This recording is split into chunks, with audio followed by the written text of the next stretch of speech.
fun, but it definitely came with some challenges. Thank goodness for 2K. That's right. In fact, it's been an honor for us to share our time and our episodes with you, the fans, the community. And the big news is NBA 2K TV is returning for Season 7. Yes, we're coming your way on September 4th. All new episodes of NBA 2K TV and NBA 2K21, where everything is game. We're the land of the free.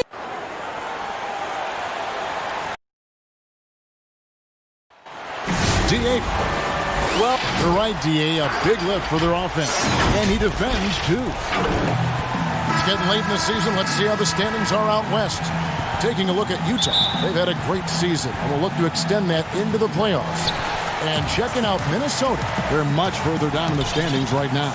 And I think for Utah, this hasn't been the breakout season that many were predicting, but they're still very much in the hunt for a high postseason seed, and that will keep them focused here during the season's final stages. And they need to stay focused. I mean, they have to ensure they hang on to a high seed. It's imperative for them. And checking out Utah's opening lineup, Conley runs the point with Mitchell flanking him. Inside, we have Ingles and Gobert. And it's O'Neal in at the small forward. And for the Timberwolves, Russell is out there with Beasley. Then it's Karl Anthony Towns. And it's Okogie in at the 3 spot. On the clock, here's Mitchell. It's rebounded by Towns. Now the Timberwolves with it. Was there any steal in the 2017 draft bigger than Donovan Mitchell? My goodness, guys, Utah looks like they found a franchise player with him. I mean, to see a player his age come in and just be an elite scorer is impressive. Very explosive in transition, but also in the half court. Reminds you a bit of Westbrook or a young D-Wade with how he plays. Stolen by O'Neal. Conley with it. He's picked up by Russell. Here's Mitchell. A beautiful reverse layup. Man, he's got such a great touch and feel around the basket. He made that reverse look easy. Mitchell against Beasley. Back to Russell. Fires for 3. The Timberwolves again can't hit. The Minnesota Timberwolves come into this one following a loss to the Rockets in Houston. Yeah, tough game on the road. The guys you're defending obviously comfortable shooting in their own building. You've got to find a way to break their rhythm. Yeah, and it's not easy to do. Much easier said than done, but they're capable of making it happen. It just comes down, I think, to will and desire. Now Russell following the 3-point attempt by Donovan Mitchell. 2 on the clock. Beasley for 3. Gets it to go from beyond the arc. That's a nice play, getting the separation he needs for a clean look. And you look at him, he's given up an awful lot of size in that matchup, so he needs to have the ability to create separation. And there's Gobert putting it right back in. Excellent awareness of where to be on the offensive boards. He did it with great position. Beasley against Mitchell. Back to Russell. Jacks up a 3. No good. And it's Utah the other way. They come into this one following a loss to the Thunder. Pass to Ingles. Back to O'Neal. Shoots. The shot's good on the assist by Ingles. A lot of smart guys playing in the NBA right now, Clark. Any that you spot that could be a great future head coach in this game? There are so many of them, Kevin, when you spend time around guys and watch how they carry themselves on the court. Usually you look at point guards because they're quarterbacks and coaches on the floor in many cases. CP3, I don't know if he has a desire to coach, but he certainly talks and feels the game as a coach. And Mike Conley, I think he too has the type of cerebral approach to the game that lends itself to coaching. That's an excellent starting list. Mitchell looking it over. Dishes it to Gobert.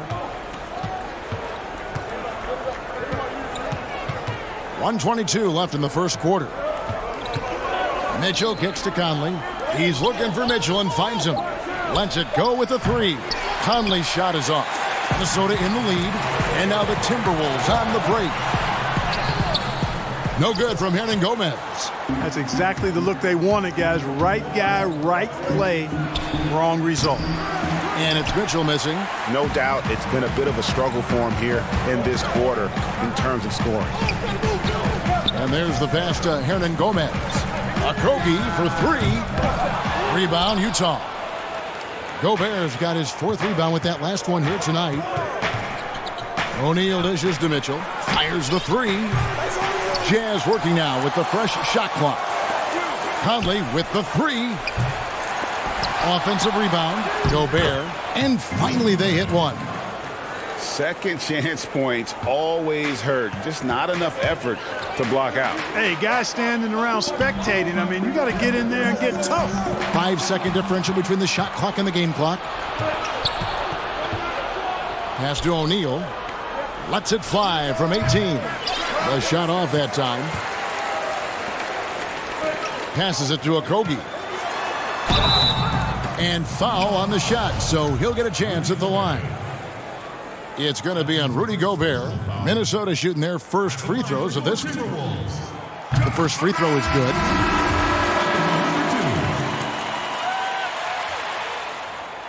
And he can't hit the second. Listen, there's no doubt he feels like they should have the lead, but that miss will keep it all tied up. Tie game in Minnesota. And will All-Star big man Karl Anthony Towns is hungry to... I want to be the best player who ever played. And on his coaches, Greg, and teammates love hearing that. And how can you not? I mean, that kind of drive is special. And with his tools and potential, hard to put a ceiling on just how good he can be. And we hope you're enjoying the game. Both teams tonight keeping things pretty even so far in the scoreboard. And before we move on, what do you guys think about what we've seen so far from the Timberwolves? What we saw in that first quarter, they won their matchups defensively. Yeah, I agree. I mean, you look at the energy, the effort defensively, they put it all out there in that opening quarter. And now let's check out the lineups courtesy of Gatorade, all fueled up and ready to go. Here's the second quarter of play. So on the floor for Utah, Clarkson is out there with Emmanuel Mudiay. And there's Davis, and it's Rudy Gobert, and it's Niang in at the small forward position. And keeping us updated from the sideline, let's swing it over to David Aldridge. Well, Kevin, coming into the 2017 draft, Donovan Mitchell wasn't sure he was ready for the NBA. Mitchell said, I worked out in the summer with Paul George and Chris Paul. And they were the ones who convinced me to keep my name in the draft. They said, look, you're good enough. Just go out there and show it. And Kevin, through a couple of seasons in Utah, that's exactly what Mitchell has done. He has made an instant impact on the NBA and the Jazz. DA, thank you. Yet another player from the 2019 draft class who wasn't a top high school recruit. Jarrett Culver, three-star guy, thin, unrefined, but in that sophomore year of college, boy, did he surprise some folks. Noel, defended by Gobert. Here's Culver. Off target from three-point range. And gotta like what they've been doing down low in the post. I certainly do. You know, I like to see guys do their work inside. Their rebounding has been excellent, and that's always important in a close game. And Greg, when you talk about Culver, the one thing he did show in high school and again showed at Texas Tech, the ability to score. Yeah, and he creates and makes shots against great defenders. Every team in the NBA is looking for that. His jumper, his handle, his ability to move without the ball, already NBA level stuff. From past the arc. The shot by Clarkson, no good. Timberwolves trail by 3. They've been looking out of sync offensively. Yeah, their offense has ground to a standstill. And you know what? You allow a guy to get right to the rim like that, that's your only option. Yeah, exactly. I mean, free throws are always better than a layup, so I'd agree with you there, Greg. And he makes both free throws. And with the summer's acquisition of Mike Conley, Greg, the Utah Jazz hoping to make a step in the West. And really, Mike Conley, their best point guard since they traded away Darren Williams back in 2011. Alongside Bogdanovich, a big upgrade offensively, and he can hold his own on the defensive side as well. And here's Russell following Emmanuel Mudiay's 3.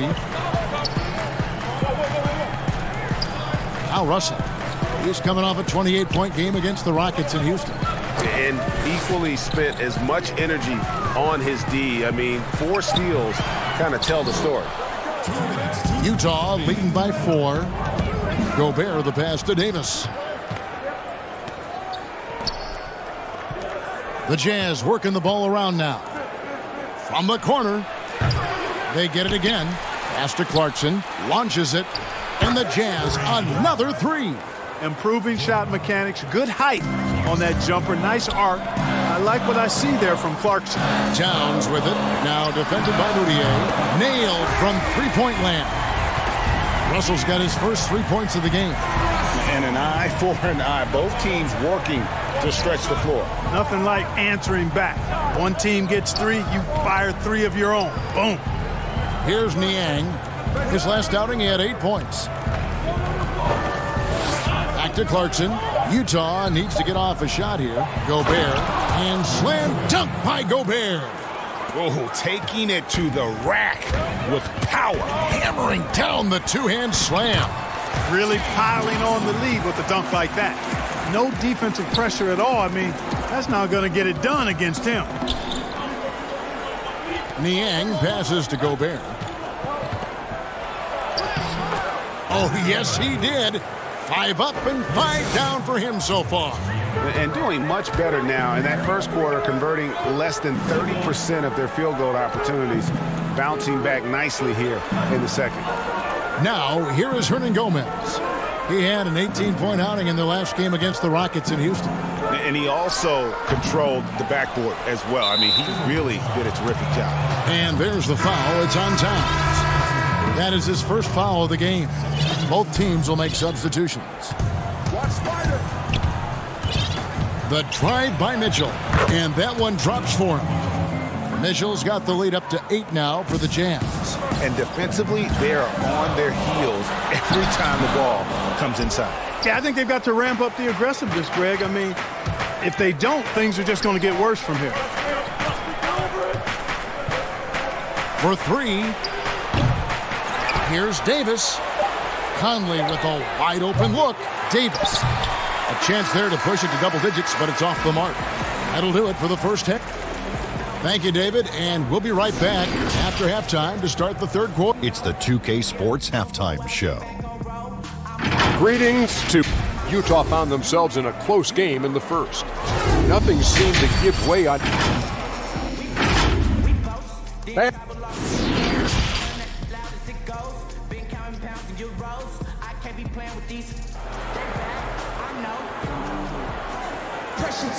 And for those of you just tuning in, thanks for being with us. The second half of this game still to play. Rudy Gobert has been sensational. Well, with a double-double in hand through 2 quarters, you can just imagine what his stat line will look like at the end of this one. Yeah, he's got that locked-in look in his eyes tonight, and he's not going to start taking it easy. I think he's going to be going hard until that final whistle blows. They've got Towns. Malik Beasley out there with D'Angelo Russell. And it's a Kogi in at the 3 slot. That's the group starting the second half for Ryan Saunders. They've shown some strength in the paint today. Their work on the boards has been impressive. Guys, that's putting it mildly. I mean, they've been absolutely dominant. And Clark, your love for the Buckeye State has never been questioned. What was the best part of growing up as a kid in Ohio? Well, I think a number of things. One, having family around, extended family as well as immediate family, but also the sports love that exists throughout the state and being able to experience that and enjoy that with my dad and siblings. And that's special. And having a career in basketball that I've had makes it even more special. It's a great move, and he catches the defense completely off guard. Yeah, if that's a harbinger of things to come, he's looking at having a very big second half. Now, here's Ingles. Nothing yet on the scoreboard for him. Beasley with the steal. Here's Hernan Gomez. Out to Russell. Beasley in the post, covered by Mitchell. Shot clock at 5. Hernan Gomez in the corner. Okogie for 3, and he's good on the 3-ball. Okogie's got it back down to within single digits for the Timberwolves. Here's Mitchell. And no good. Excellent D there from Beasley. Well, they're in the lead, but he's still been frustrated from an offensive standpoint. Yeah, you look at Russell, and one of the things I like most about his game is this guy has great vision and passing ability. Mitchell outside. To the inside. Gobert. Offensive struggles continue. Missing again. The pass to Okogie. Stolen by Conley. Here's Ingles. 2 free throws coming up, and they call the shooting foul. It's his first trip to the line.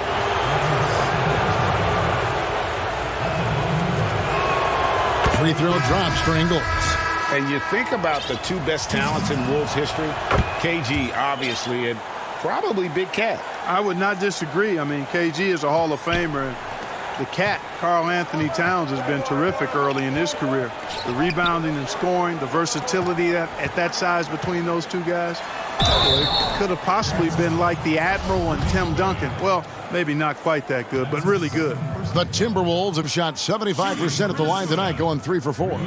And 75% on the season as a unit from the free throw line. And this year, they haven't quite been able to maintain the free throw percentage they had last season. And Utah making a change here. Mitchell's checked in. And, even though in today's game floor spacing is all the rage, the last 5 years the Wolves attempted the fewest threes in the league. And when they did shoot them, they didn't make very many of them. I'll tell you, they're right in this. We'll see if they can maintain momentum. Well, it starts with defense. They got some stops, scored some buckets after that, and now we've got ourselves a ball game. From deep Ingles. A rebound by the Timberwolves. And on top of their troubles from range, the Wolves have also had trouble on the defensive glass.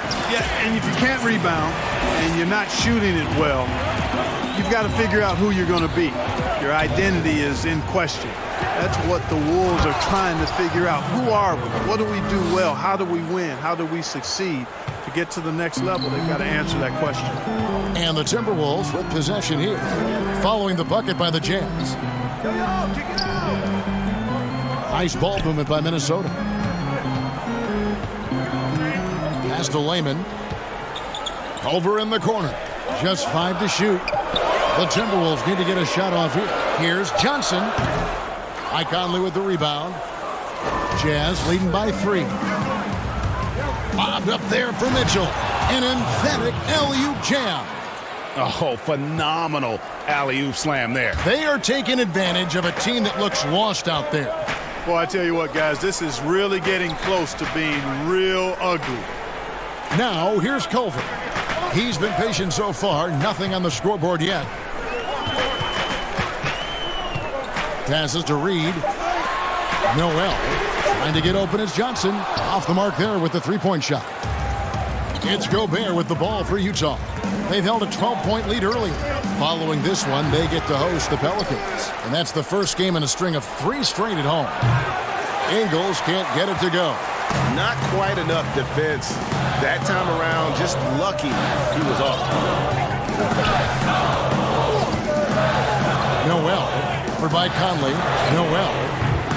And it's off from 3-point range. And they're running. Launches the 3. Tries again. And the call on the shot that sends him to the line. Yeah, easy call. Yeah, you can hear the smack all the way over here where we are. The Jazz shooting their 3rd and 4th free throw attempts of the game. And taking a look at the numbers on the season, they've converted about 77% of those foul shots. And guys, that's really an upgrade over how they shot last season. Not a huge upgrade, but an upgrade nonetheless. Boy, at the offensive end, his game is so impressive. I mean, he's a threat every time up the floor. 3 quarters of play in a close game here. And it's time now to bring you our State Farm assist of the game. Yeah, an easy choice tonight. Look at the precision on this pass. Put it on a platter for him. Served him up a tasty room service dime right there, boy. And with 3 quarters behind us, we start the 4th quarter in what is still anybody's ball game. And Utah looking at who they've got to start the fourth quarter. Joe Ingles is out there with O'Neal. Then it's Moutier. Then there's Jordan Clarkson. And it's Davis in at center. Now, here is Hernan Gomez. Here's Russell. And contact on the shot, so he'll be shooting free throws here. You know, early in his career, there were questions surrounding D'Angelo Russell's maturity, and understandably so. That's the case with most young players. But of late, in his case, his improvement as a player and his growth as a person is impressive. And so Russell hits them both. And beginning his career with the Lakers, coaches wanted Russell to take a more serious approach. Yeah, you know what? I think his last year there, losing the trust of his teammates, probably woke him up a bit. Sometimes you got to go through the adversity to recognize what you need to change. It's not enough to just put up numbers. You've got to be a professional in how you go about your business, and plenty to like about where D'Angelo Russell is and where he's headed. Jake Lehman's checked in for Juan Hernan Gomez. And that's another area where he is just a superb player. Excellent at the free throw line. O'Neal misses. Minnesota in the lead. Fast break, Minnesota. Lehman kicks to Beasley. Yep, that one goes in there. And offensively, they seem to have turned a corner. Yeah, I don't know if it's coincidence or not, but a much better half since they changed hoops. And they're really looking strong here. Now, here's Clarkson. Pass to O'Neal. Back to Clarkson from outside the arc. Good on the three-point shot. And defensively, you can't back off him that much. You don't want to give up easy threes at this stage of the game. Back to Beasley. Lehman pass to Russell. Here's Lehman. And he comes up with the deuce. Lehman's got his first 2 points of the night. They're finding lanes to the hoop now with consistency. 5 buckets in a row from the paint. And on the flip side, Greg, the defenders have to show more fight on the interior. They've got to offer more resistance here. Utah calls timeout for the Jazz. Rudy Gobert, he's checked in for Davis. Mitchell comes in for Jordan Clarkson, and Mike Conley subbed in for Moutier. Let's go now to the sideline and catch up with David Aldridge. Hey, Kevin, well, during the last break, I heard Quinn Snyder talking with his team. He said, guys, we don't want to play hero ball. We don't want to take threes that aren't there. There are better options when you run the offense all the way through. Evan, we'll see if they can make that adjustment. Breaking down some numbers here, the hustle stats for the Timberwolves. Boy, their hounding, harassing effort at the defensive end, very impressive. And they forced quite a few turnovers as a result. Yeah, and another thing, they've created a lot of turnovers, but they've also been able to convert when they've gotten out in the transition. The first one falls. James Johnson's checked in for Minnesota. And Gobert drops them both. Yeah, I like that they haven't lost their aggressiveness here in the second, despite being down. That's exactly when you need to be aggressive, Greg. You know that. I mean, another good job, though, of drawing contact and getting to the free throw line. Here's Okogie. To the middle. It's stolen by Gobert. Here we go, one-on-one. Here's Mitchell. Laid in with a nice touch off the glass. Encouraging signs for him after starting the game poorly. He's picked it up here in the second half. And the whistle blows on the backcourt violation. He went over and back. You know, guys, sometimes that just happens, but you don't like to see it when the game is this close. For those just joining us, fourth quarter here. We're just over 2.5 minutes into it. And here's Conley outside. And it's Russell with the rebound. Russell's got 4 rebounds in this game. It's Beasley on the wing. Another miss by Minnesota. I guess even he has to miss one of those once in a while. Mitchell passes to Gobert. Here's O'Neal.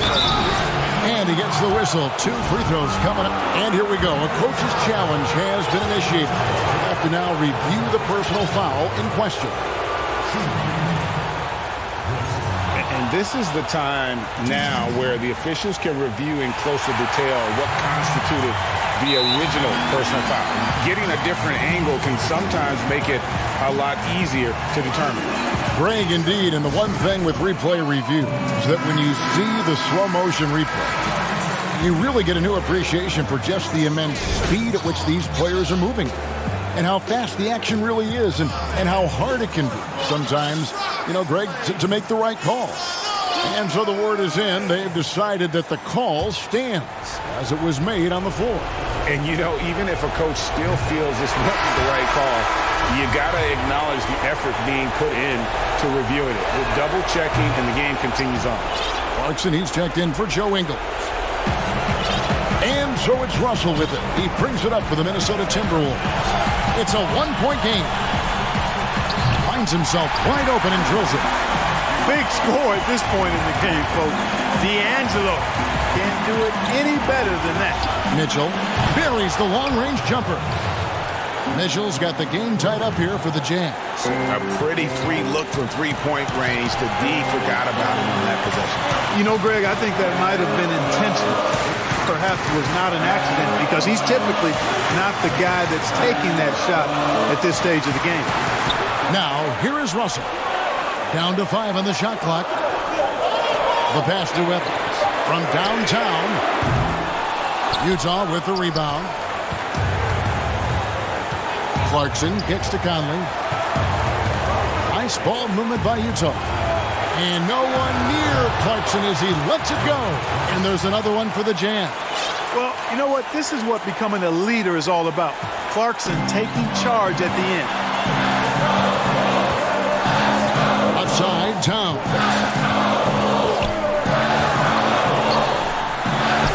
.59 seconds left here in the fourth quarter. Russell finds Evans.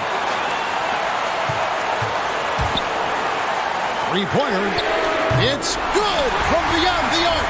Oh, you just love seeing a player with absolutely no fear. Cool, calm, collected, and confident in the biggest moment of the game. Yes. Now, here's Clarkson.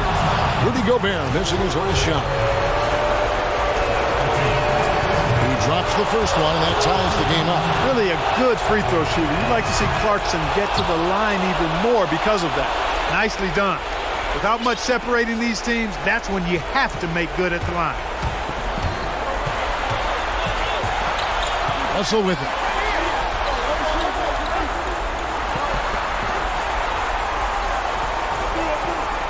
Evans against Mitchell. Back to Russell. Beyond the arc. And again, Minnesota with the triple. He doesn't bleed blood, but he bleeds cold blood ice. Russell tearing hearts out down the stretch. Mitchell dishes to Gobert. Right side, Conley.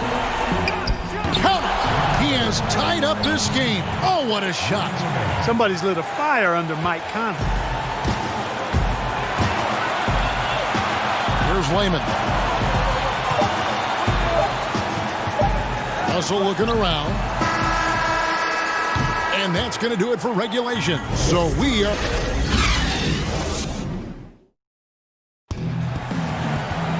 These teams have battled tooth and nail for 4 quarters, and now we head to overtime. Should be a blast.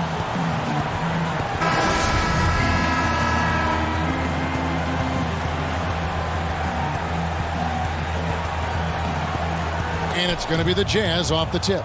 And so they have the first opportunity on offense right here as we begin overtime. All fueled up and ready to go to overtime basketball here, brought to us by Gatorade. Let's check out who's on the floor. Taking a look at the Jazz. Inside, we have Ingles and Gobert. Conley out there with Clarkson. And it's O'Neal in at the small forward. And out of bounds as the Jazz gain possession. No clue where that pass was going. That is a brutal turnover.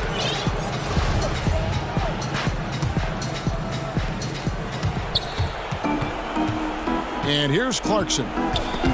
Beasley with the steal. Here's Russell. And foul on the shot. He'll shoot 2 at the free throw line. Foul.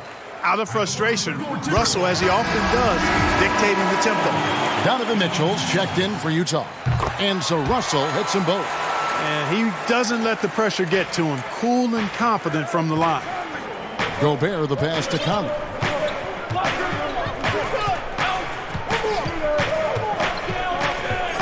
Pass to Mitchell. Back to Conley. And taken away by Johnson. And here comes the break. Here's Beasley. And it's Beasley finishing it off. And this is what you love about the game. Superb defense, great steal, and just like that, they add 2 points to this narrow lead. Free throw drops in for Beasley. Jazz trail by 5. Great action here if you're just joining us, about 1 minute into OT. Here's Conley, and the layup's good off the glass. I love the ball movement there. He put that on a silver platter, just served him up. And so it's Russell with it. He brings it up for the Minnesota Timberwolves. Beasley finds Towns. Inside, here's Russell. Back to Towns.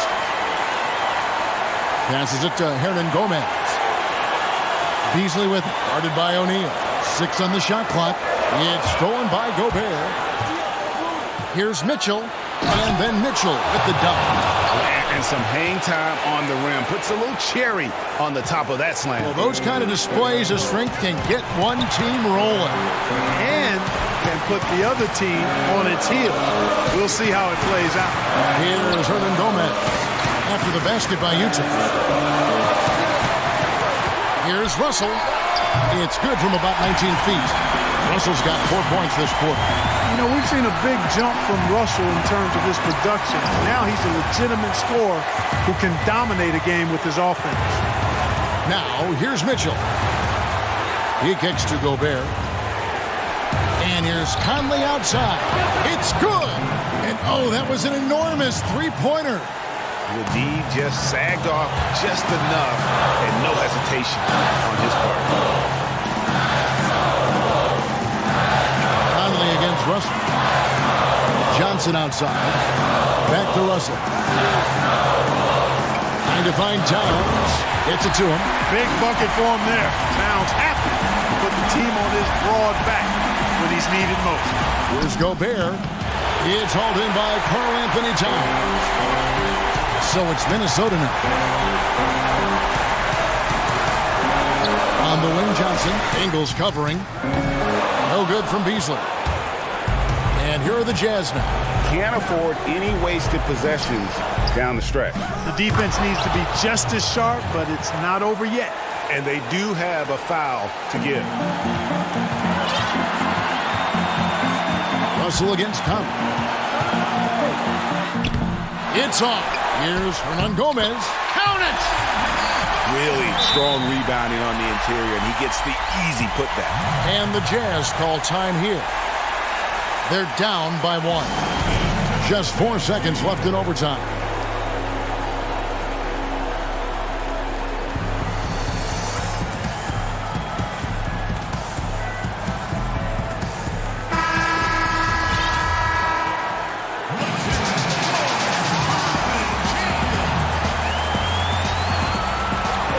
Here's Mitchell. No good. So it's Minnesota taking the W in a close one. They had to scrape and claw to push it to overtime, but they...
The NBA 2K21 demo is out now, and in this episode, we're jumping right in.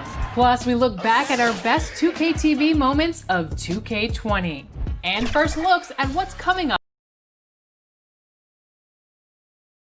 The state capital of Utah.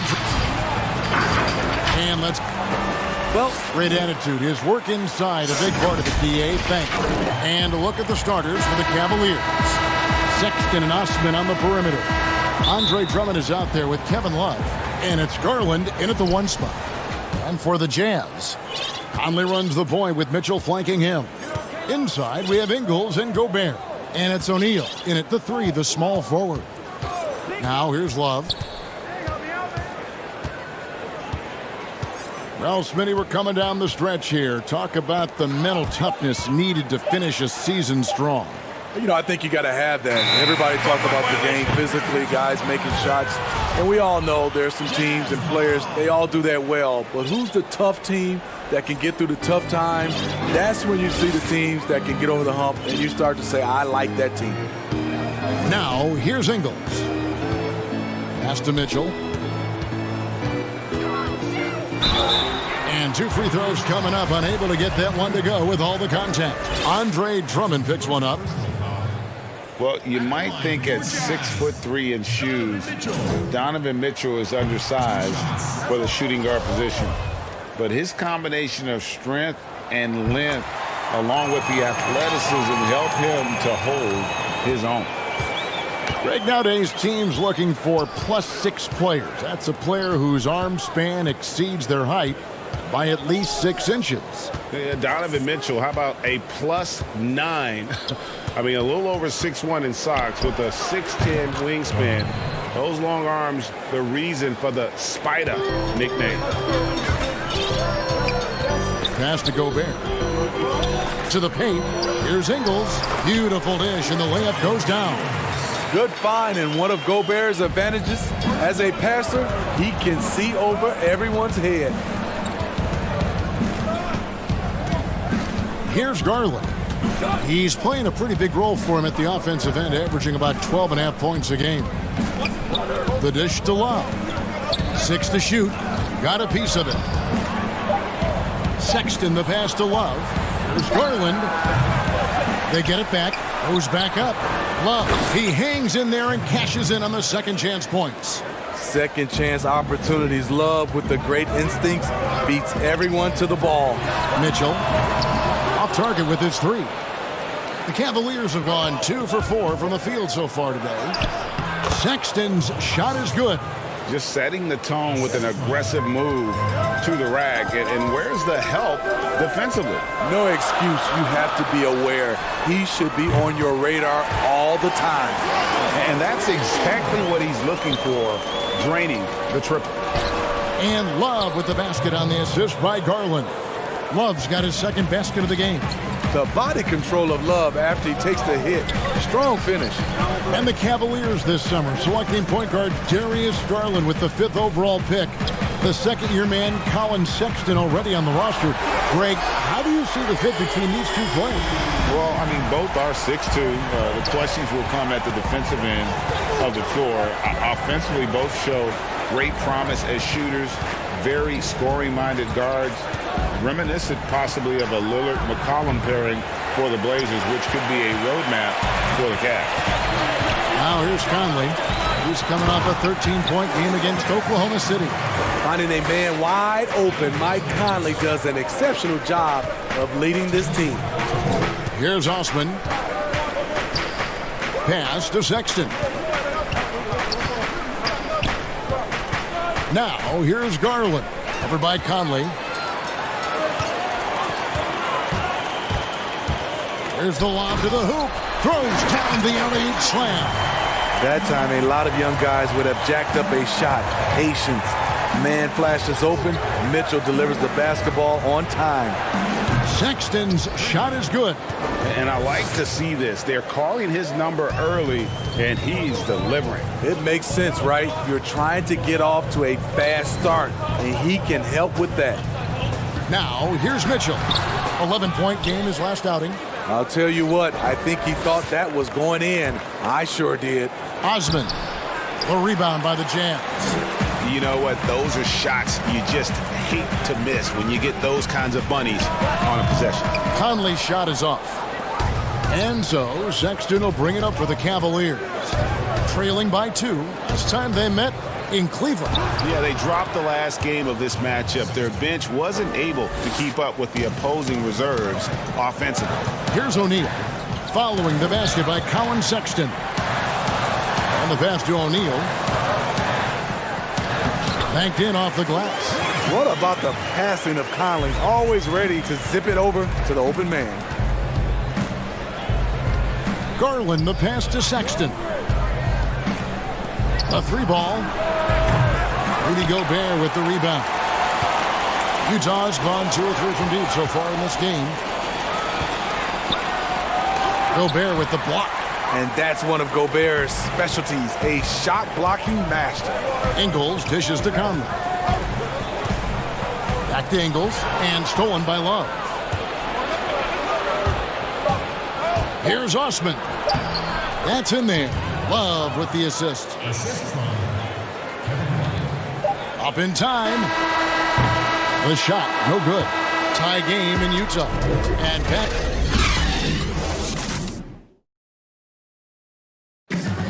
Rudy Gobert talks about his expectations for every year. I want to keep getting better. Well, and as a competitor, this is what you should be thinking. And Greg, you should be talking about winning a title. For sure. I mean, it'll take a lot of work, but Gobert sounds like he's up for the challenge of proving the doubters wrong. And this has been a fairly close game through the first quarter, and we'll see what happens here in the second. And guys, from what we've been watching with the Jazz, what are you guys seeing out there? Boy, their offense looks really good when everyone's in sync. Terrific first quarter. This is exactly what you want to see if you're a coach. Your team starting fast and playing with confidence. And a chance here presented by Gatorade to see who's on the floor. All fueled up and ready to go for the start of the second quarter. Taking a look at the Jazz. Davis is out there with Gobert. Then there's Emmanuel Mudiay. Then there's Jordan Clarkson. And it's Niang in at the 3 spot. He's a great defender. He's improved his scoring. Rudy Gobert has put a lot of work into his body and game. Here's Nance. Pass to Windler.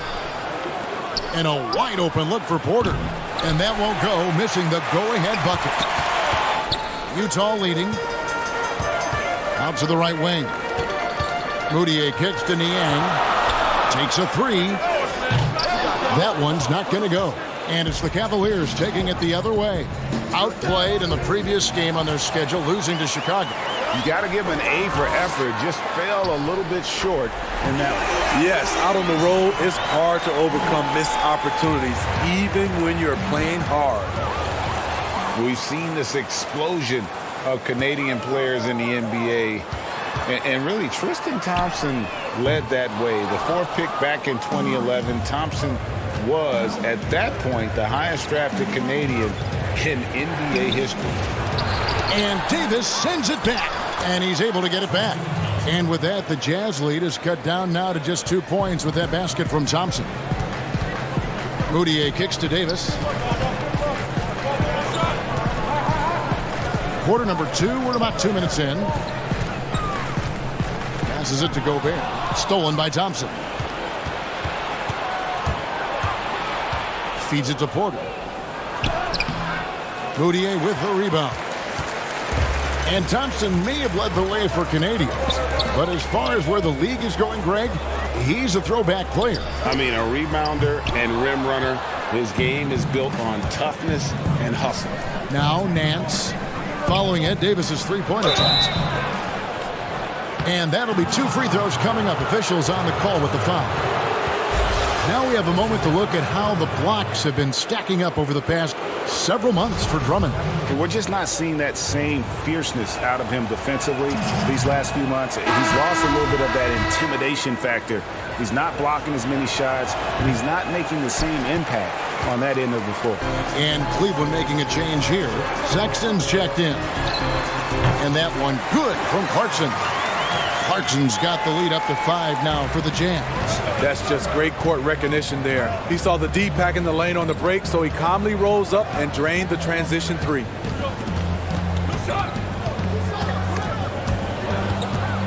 Pass to Windler. The three. It's good. He makes his first shot of the game.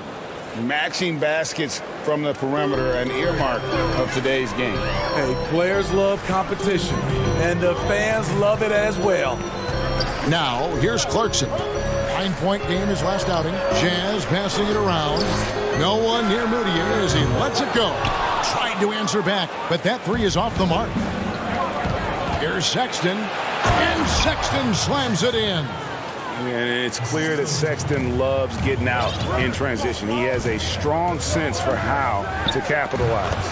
That bucket in no time at all. And the Jazz lead by 2.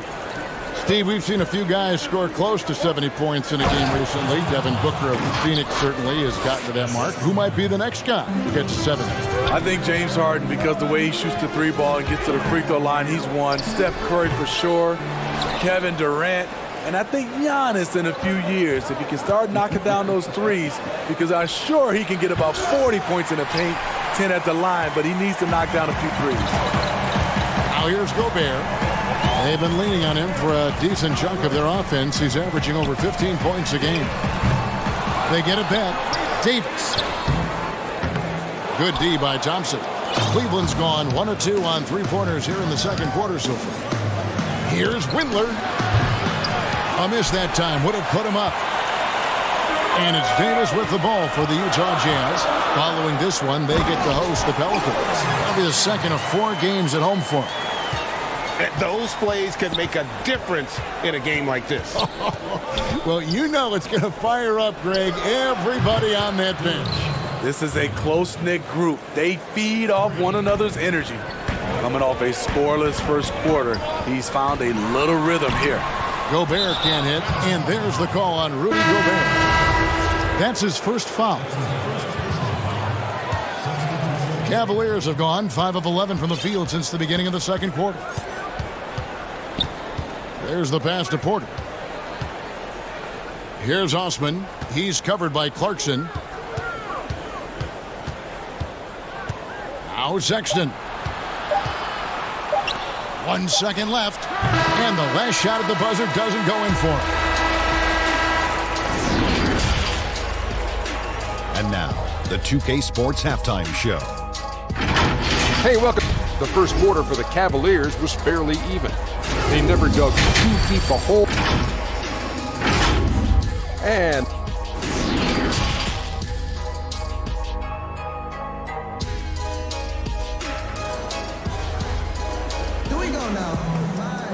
second half of basketball upon us. We may be in for an exciting finish based on how close of a game that's been so far. Colin Sexton having a dominant impact in this game. Yeah, and just look at the numbers from the first half.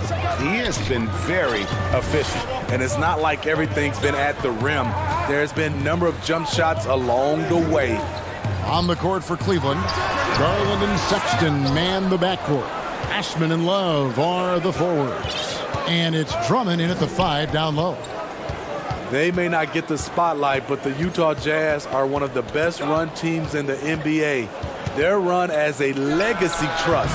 That means every dime of profit goes back into the team. The Cavaliers have missed both free throws they've attempted tonight. Free throw good, Drummond. Steve, you were talking about the reinvestment for the Jazz. An upgraded arena, new practice facilities. Necessary moves, you know this, to stay competitive. The Jazz fans love their team, and they're showing that commitment in return. Now here's Conley. 6 points for him. Down low. Ingles passes to Gobert. Mitchell wide open. Drills it from outside. Mitchell's got it all tied up now for the Jazz. An evolving part of Mitchell's game, the ability to simply catch and knock it down. Now here's Garland. Covered by Mitchell. Shot clock at 6. Here's Ingles. Yes! And the foul. That one on Love. Ingles has a lot of skill, but he shows you so much grit out there, able to take the punishment. And this is his first trip to the line tonight. And that one misses. And his teammates call him old man, say he looks like a 40-year-old farmer. But Joe Ingles, Smitty, much more than meets the eye. You know what, Kevin? He's a star in his role. He's gotten better and better. He's a guy who can impact winning on a nightly basis. More good work on the glass there. When it's all said and done, I think rebounding might tell the story in this game. Always finding ways to score. Love gets aggressive on that putback.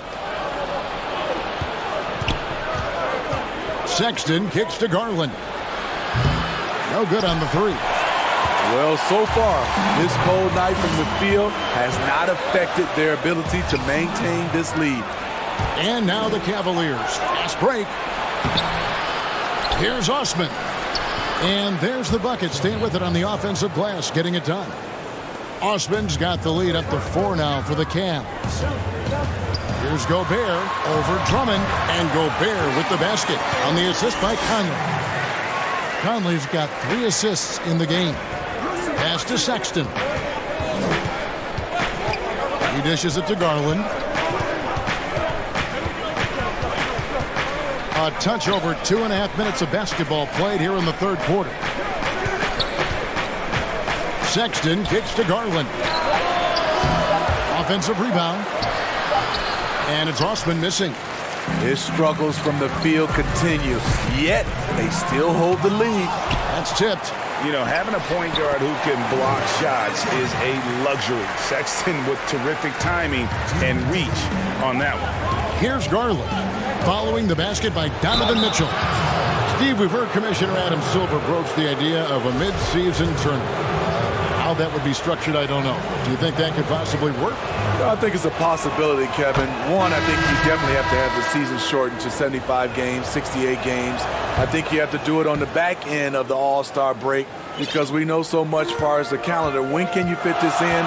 Maybe 3 or 4 days after the All-Star game during that week. Expand that time off of maybe 3 or 4 days. It's possible. Looking at who's out there now for the Jazz. Davis is checked in for Rudy Gobert. George Niang comes in for Joe Ingles. Jordan Clarkson, he's checked in for Mitchell. And Emmanuel Mudiay subbed in for Mike Conley. Here's Niang. Darius Garland picking up that last basket. Mudiay from outside off the mark. And Smitty, as tough as they are on D, the Jazz have been middle of the pack offensively. How do they improve there? You know, GA, they can be a top 10 offense. The two things that have held them back are turnovers and poor free throw shooting. I'll tell you, he doesn't give points away. Excellent job from the line. Porter finds Thompson. Back to Porter. Over to the left wing. And he buries that one, drilling the rim on the way down. And it's 8 points for Darius Garland. O'Neal dishes to Davis. The Jazz working the ball around now. Clarkson passes to Mudiay. To the left wing, O'Neal. Another miss by Utah. And he didn't punish them for the weak coverage there, but they can't count on him to continue missing. And that one's good by Porter. And don't look now, but they're starting to extend this lead. They're doing it by building it out, step by step, valuing each possession. And that tells the tale here today, guys. Throughout this game, they've been able to get the ball in tight and finish. Here's Thompson, and Thompson throws it down. The toughness of Thompson powering up for the score, plus a chance to add to his total at the line. For the Jazz, Bradley comes in for Ed Davis. And it's Joe Ingles in for George Niang. And they're doing a better job of working themselves to the line here in the second half. It's 9 seconds separating the shot clock in game. Stolen by Thompson. Now Cleveland moving it up. Porter outside. That shot misses. Jazz trail by 11. Ingles can't get it to go.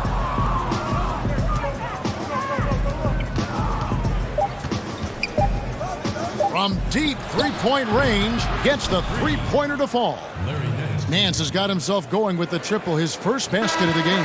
And so it's Cleveland with a 14-point lead as we bring the quarter to a close. How about a look at today's State Farm assist of the game? Just true artistry right there. I mean, great decision on where to go with the ball, and how about the perfect delivery? Execution. This is what you practice every day. These guys are professionals. Beautiful play. And as we head into the fourth, we'll see if there's a comeback in the works or if it's more of the same from the first three quarters. Inside, we have Ingles and Gobert. Conley out there with Jordan Clarkson. And it's O'Neal in at the small forward position. That's the group right now for Utah. Windler's shot is off. It's Gobert with the ball for the Jazz. It's a 14-point game. Just a good all-around player. Ingles will score for you, and if he doesn't have the shot, he will keep the basketball moving. From deep. And Nance kicks to Porter. So the wing on the left. There's Garland. Offensive rebound. Nance. Passes it to Garland. Porter, bounce pass. Here's Nance. Trying to get open is Thompson. Nance, no good. Utah shooting at a decent 44% clip here. Knocked loose, and it's out of bounds. Utah able to retain possession here. Donovan Mitchell's checked in for Utah. Just over a minute played here in the fourth. Here's O'Neal. Oh, he blocked it and deflects off the backboard. Osman, the pass to Sexton. Gobert with the block. Now, here's Ingles. It's in, and he's a very efficient 5 for 6 on the game. They're consistently finding ways to get the ball inside and taking full advantage. Launches a three. The Cavaliers again can't hit. Jazz trail by 10. Conley dishes to O'Neal. Shooting foul as the whistle blows. He'll shoot 2 free throws. Andre Drummond picks one up. And with the offense getting right to the rim, at least they saved the layup. O'Neal hits them both. Garland with it. Last quarter of play, about 2 minutes in now. Pass to Osman. Sexton with it. He kicks to Drummond. Clock at 6. The pass to Osman. Lets the three fly. Rebounded by Donovan Mitchell. Mitchell's got his 4th rebound in this one. Boy, did they need that rebound. I mean, they have struggled on the boards overall, but still with a chance to win. Great positioning on the putback. Right there, it's who wants the basketball the most, and it's Joe Ingles creating the extra possession. Pass to Garland. Can they get it? And out of bounds as the Jazz gain possession. You want unselfishness, but you also need to keep it under control. Jazz trail by 6. Gobert down low, working on Drummond. Nice ball movement by Utah. And it's Mitchell missing. Cleveland's gone ice cold from three-point land, 0 of 4 since the start of the final quarter. Up again, controls the rebound and puts it back up and in. And the Cavaliers lead by 8. A man among boys on the offensive glass. Andre Drummond picks up a lot of extra points this way. And it's out of bounds. Utah able to retain possession here. We've got 1:55 left in the fourth quarter of this one. A three-pointer is right on target. You know, when they're searching for a basket, they look to Mike Conley to deliver. He's never rattled in big moments. Stolen by O'Neal. In transition, here come the Jazz. And then Mitchell with the dunk. This just goes with the narrative. Mitchell is a baller and wants to be considered among the best in the game. Now, here's Sexton. 1:31 left in the game. Garland. Cleveland the rebound. And Drummond is right there. In attack mode, Drummond getting aggressive as the game heats up. It's stolen. Now Cleveland moving it up. Here's Sexton. That's the 6th make from the field. He's taken 9 shots and missed but 3. And that just may put the finishing touch on this one. Not at all a time to get sloppy with the ball. Stepping up big, Gobert showing why he's considered a cornerstone for this franchise. Gobert, no good on that free throw. Cleveland leading by 5. And there's Sexton. That's good on the assist by Garland. 15 points for Colin Sexton.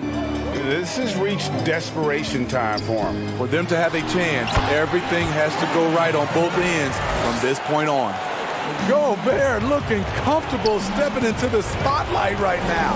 Here's Sexton. Rudy Gobert picking up that last basket. Sexton kicks to Garland.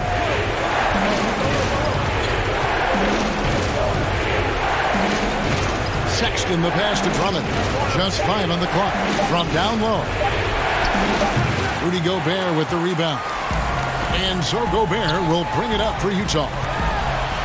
They've given up just 8 points in the 4th quarter. And hustle like that is why he leads his team in rebounds tonight. Controlling the glass helps them maximize their number of possessions. He's done everything he can do to help them in that area. And using the quickness to his advantage there. Sexton getting some momentum behind him so he can put that one down. Here's Mitchell. It counts. And now they trail by just 4. The youngster's not going to buckle or fold. Donovan Mitchell is not afraid of the moment. And foul on the shot. He'll shoot 2 at the free throw line. Good on the first, and that puts them up by 5. And the Cavaliers making a change here. Second one is good. Getting both at the line, and it's a 6-point ball game.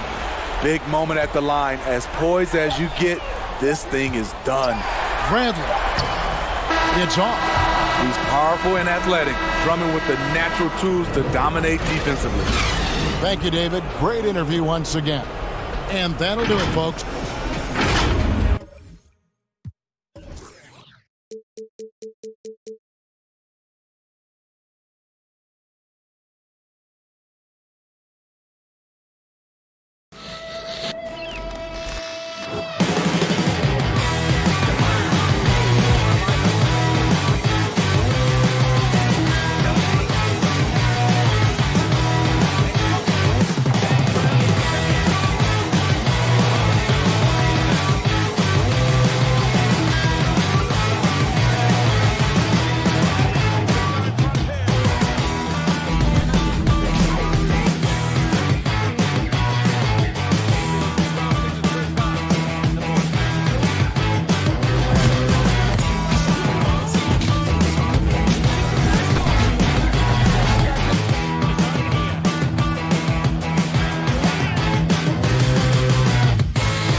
unprecedented improvements, shooting, puck pickups, upper and lower body fluidity, and goaltending.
Unprecedented improvements, shooting, puck pickups, upper and lower body fluidity, and goaltending.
edition of 2K TV.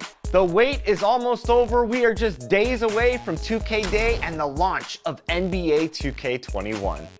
And if you can't wait, you can get early access to the NBA 2K21 demo right now. Here's how you get started.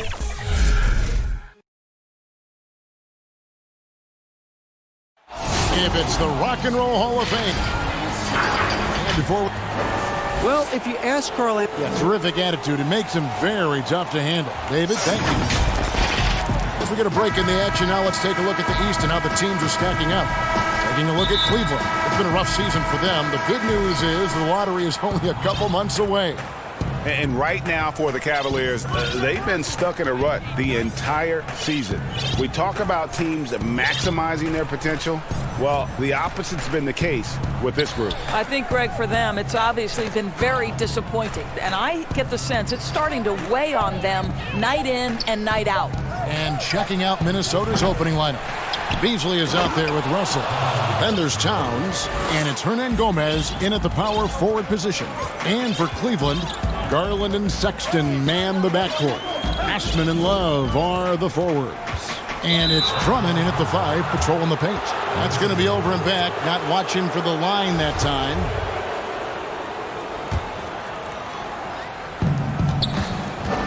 Okogie, the pass to Towns. And it's sent back by Drummond. And he gets it back. Nice ball movement by Minnesota. Pass to Russell. Now Hernan Gomez. And it's Osman with the rebound. And for a franchise searching for stability, it doesn't help that the Wolves have had a number of head coaching changes. Obviously, the Wolves aren't alone in that problem, Greg. I think it can be difficult to identify just the right kind of leadership. And when you do get someone like Greg Popovich or Eric Spoelstra or Rick Carlisle, you try to hold on for dear life. Minnesota shooting their first free throw of the evening. Free throw good, Hernan Gomez. You can see it, Doris, with some of these good teams trying to build momentum as we get closer to the postseason. You seem to know and understand which teams are good on both sides of the basketball. Are they top 5 efficiency, offense and defense? And as you know, Kevin, if there's a player with a hot hand, that can really make a difference in round 1. Absolutely. So it's the Timberwolves now, following the three-pointer by Kevin Love. And the basket by Okogie. For the Cleveland Cavaliers, they come in off the loss to the Bulls. Garland, the pass to Sexton. And Drummond kicks to Garland. He dishes it to Love. Passes it to Sexton. 5 on the clock. Over to the wing. Here's Garland. But they'll get another chance. Drummond, and Drummond is right there. Pursues the offensive glass with purpose. Drummond knows who he is, and boy, does he attack him. Towns, the pass to Russell. Hernan Gomez with the ball.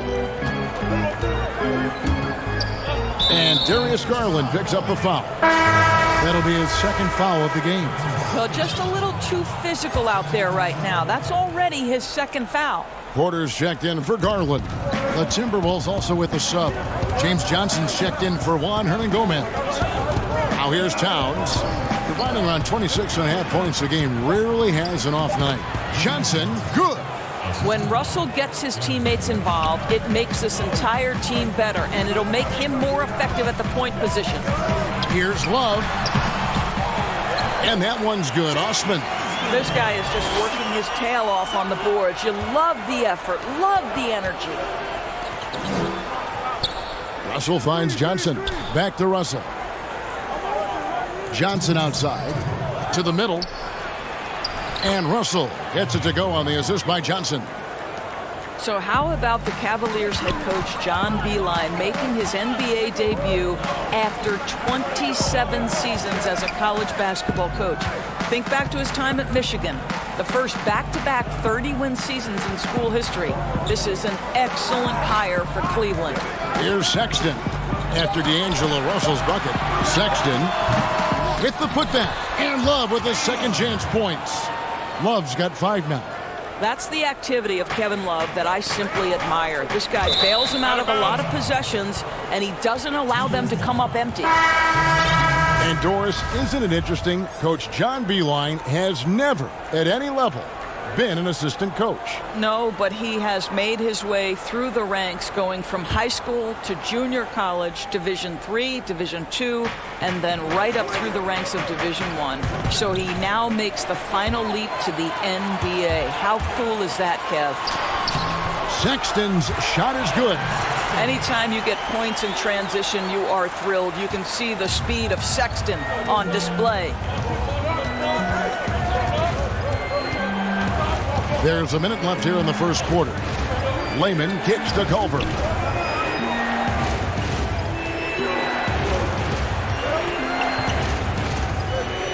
Here's Lehman, covered by Nance. Pulls up on the wing. The shot by Lehman, no good. And listen, sometimes even the best of us are going to miss the easiest of opportunities. Porter passes to Thompson. Up high to stop the alley-oop. You can see how long Thompson's arms are when he goes up to finish that alley-oop. Pass to Reed. Out to the wing. Here's Lehman. Kept alive, Minnesota. Now the pass to Culver. Second shot opportunity. The putback. It's good on the putback. You know, his positioning near the hoop, always to his advantage. Just a terrific job to tip that one back in. Sexton with it. 26 points for him last game against Chicago. And he passed the ball so well in that game, keeping everybody involved, even as he was racking up all those points. It's a tie game here in Cleveland. The second quarter coming up right after this break, so don't go anywhere.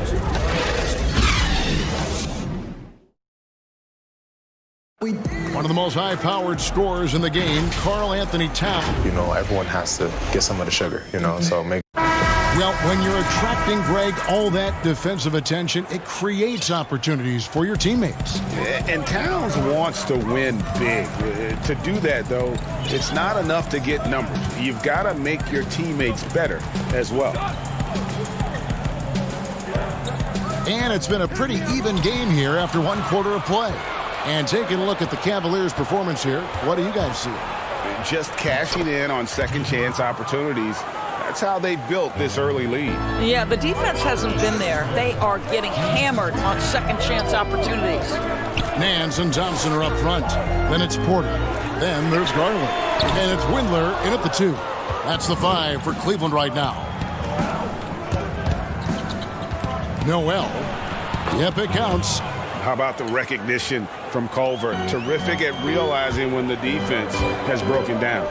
Then you think back to LeBron's last year in Cleveland. One wonders how differently it may have turned out if Kyrie was there with him. Well, you think back, Greg, Isaiah Thomas was never healthy. He had been a recent All-Star with another team. They were counting on his quickness and his scoring. But through it all, the Cavaliers reached the NBA Finals. Just another testament to the talent and the leadership that LeBron gives you.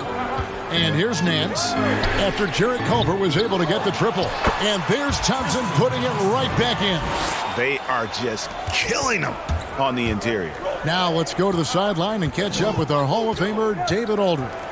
Well, Kevin, D'Angelo Russell was traded from the Lakers and, in his words, was kicked on the way out. He's become an all-star in Brooklyn. Russell said, "It's a heck of an accomplishment. That respect from your peers, your coaches, other teams, it's a great feeling." And Kevin, given how it started for him in L.A., many remain shocked by Russell's rapid ascent. Coming into his own, you're right, David. Thank you. He gets it in there. And it's a 7-point Timberwolves lead. Boy, have they gotten hot here in the second quarter. No wonder they're in front. And here is Garland. He's still scoreless so far in this one. Windler, the pass to Garland. Outside, Porter. Johnson with the block. They get it back, and there's the shot clock violation. Couldn't get the shot off in time. For the Cavaliers, Drummond's checked in for Thompson. Kevin Love comes in for Larry Nance. And it's Jetty Osman in for Porter. Russell passes to Reed. Back to Russell. Lets it go from deep. The Cavaliers pull it in. Home court didn't seem to help any last time they met. We'll see if it makes a difference this time. And they'll want to show that they're a much better team than they demonstrated last time out against these guys. At the very least, avoid another blowout. Well, so many of their problems stem from turnovers. They simply could not take care of the ball, and it cost them in that matchup. Towns, and the bucket is good. Three-point play chance here for him. Doris, you've said this often. It is incredibly difficult to compare guys of different positions in different eras, isn't it? It really is. There's so many discussions about who's the GOAT, who's the greatest of all potential time. And there are certain names that are always going to pop to the top of the list, LeBron James. But it's very difficult to me, say, to compare a Kareem Abdul-Jabbar, one of the greatest to ever man the center position, had the impossible-to-check sky hook.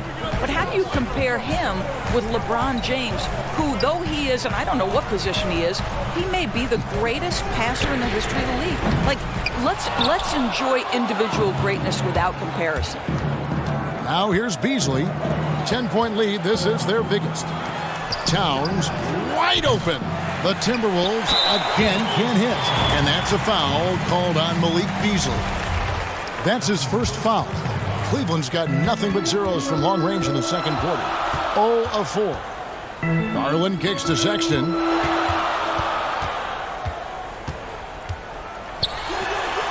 He clangs that one off the back iron and down it falls. This guy can do so much for you on the offensive end, and that is why his number gets called time and time again. Hernan Gomez passes to Russell. Outside, Towns. Pass to Hernan Gomez. Tries from the block. Good, and the assist goes to Towns. Hernan Gomez has got the lead up to 10 now for Minnesota. Oh, great ball movement there. And it's Osman missing. Minnesota's gone 1 of 3 from way outside since the start of the second quarter. Here's Towns. The Cavaliers pull it in. A quick, good shot here, and they can go 2 for 1. Well, you want to make sure you maximize that first shot in this 2 for 1 situation, though. Don't take a bad one just to accomplish it. Want easy looks? Don't allow the defense to set up. What a beautiful fast break opportunity, and the finish pretty good. Shot and game clock separated by 5. Russell kicks to Beasley. Hernan Gomez in the corner. Timberwolves passing it around. Here's Towns over Drummond. The offensive rebound and blocked. That one goes careening off the glass. A high motor keeps Drummond engaged defensively. He doesn't want to let any shots go in. And so we conclude the first half. Timberwolves. Thanks so much, Dave, for the great interview. Don't go away, folks. We'll be back for the second half of that. The 2K Sports Halftime Show. Greetings. It was a closely contested first quarter for Minnesota. Nothing seemed to give way. That's all for now.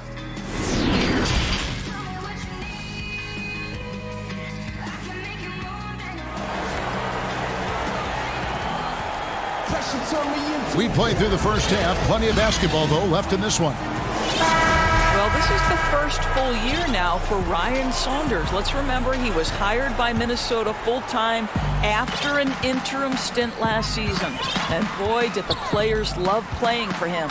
Well, we've got a moment. Let's set the floor. Brought to you by Gatorade. All fueled up for the second half.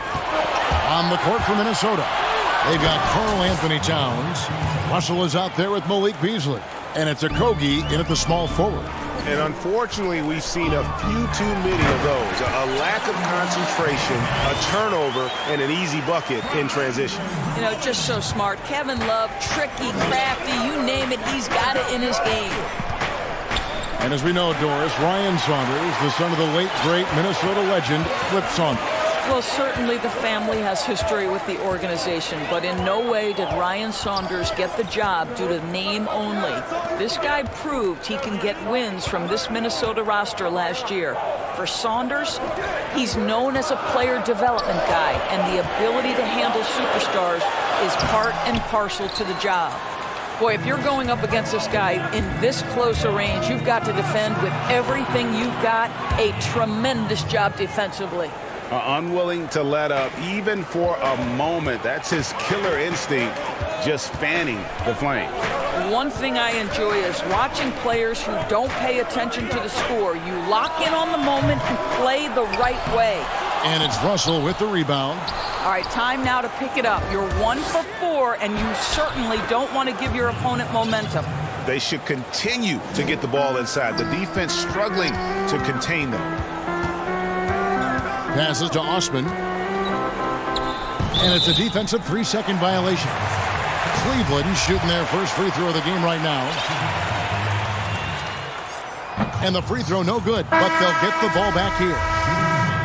Well, the young bull, Colin Sexton, getting a lot of playing time in his rookie season. Allowed him to play through his mistakes, and that's what you hope for coming in. Jacob Evans, he's checked in for Malik Beasley. Now here's Nance. He gives his team some nice contributions, averaging a bit over 10 points a game. Here's a Kobe, and he takes that one up and powers it through. That's a double whammy, guys. That's right. A great defensive play, then the emphatic stuff. Let's see if that serves as a momentum builder. What a great sequence for this group. And a bit of a battle here for the ball. The official signals a jump ball here.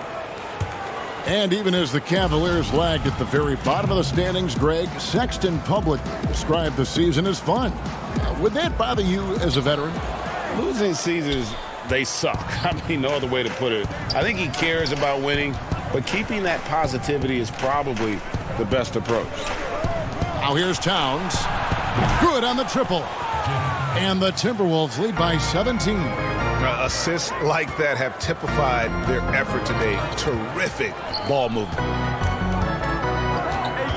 Love outside. Now here's Garland. He's gotten some minutes, but nothing on the board yet. And guys getting into a nice groove here, starting to feel it. And this is partly what the game has become, right? A matter of dueling three-point opportunities. Porter's checked in for Cleveland. Cavaliers have gone 2 of 5 shooting here in the third quarter. Fast break, Minnesota. Towns with it. Garland picks him up. And Towns throws it down. And everything is dropping for them. Terrific second half run. And I think, Greg, it's been all about their offensive efficiency, shooting the lights out in this quarter. Evans finds Hernan Gomez. Here's Towns. Porter pulls it in. This shot's just, it's not there right now. With his team leading, perhaps, let's focus on some other areas of the game. The putback, great positioning on the putback. Well, just a tremendous job pursuing the basketball by Larry Nance Jr. and then gets the score to complement the board. Now here's Towns. He has 7 to the left side wing. From deep, Evans. Here's Hernan Gomez. Russell passes to Okogie. 6 to shoot. Here's Towns. They get the rebound. The Cavaliers trail by 14 to the right side. Here's Nance. Nice shot from 10 feet out. Nance has got 6 points. Well, that's going to be the next step for me, for Larry Nance Jr., is that a consistent ability as a face-up scorer. Russell feeling it out a bit.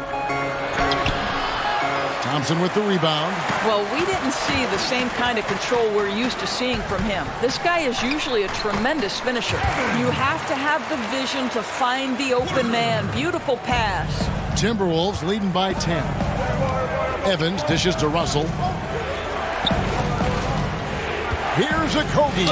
Towns trying to get open. 2 free throws coming up, and they call the shooting foul. And you don't ever want to get into the habit of letting the offense get to the rim. The Timberwolves have gone 2 for 2 in the game at the line.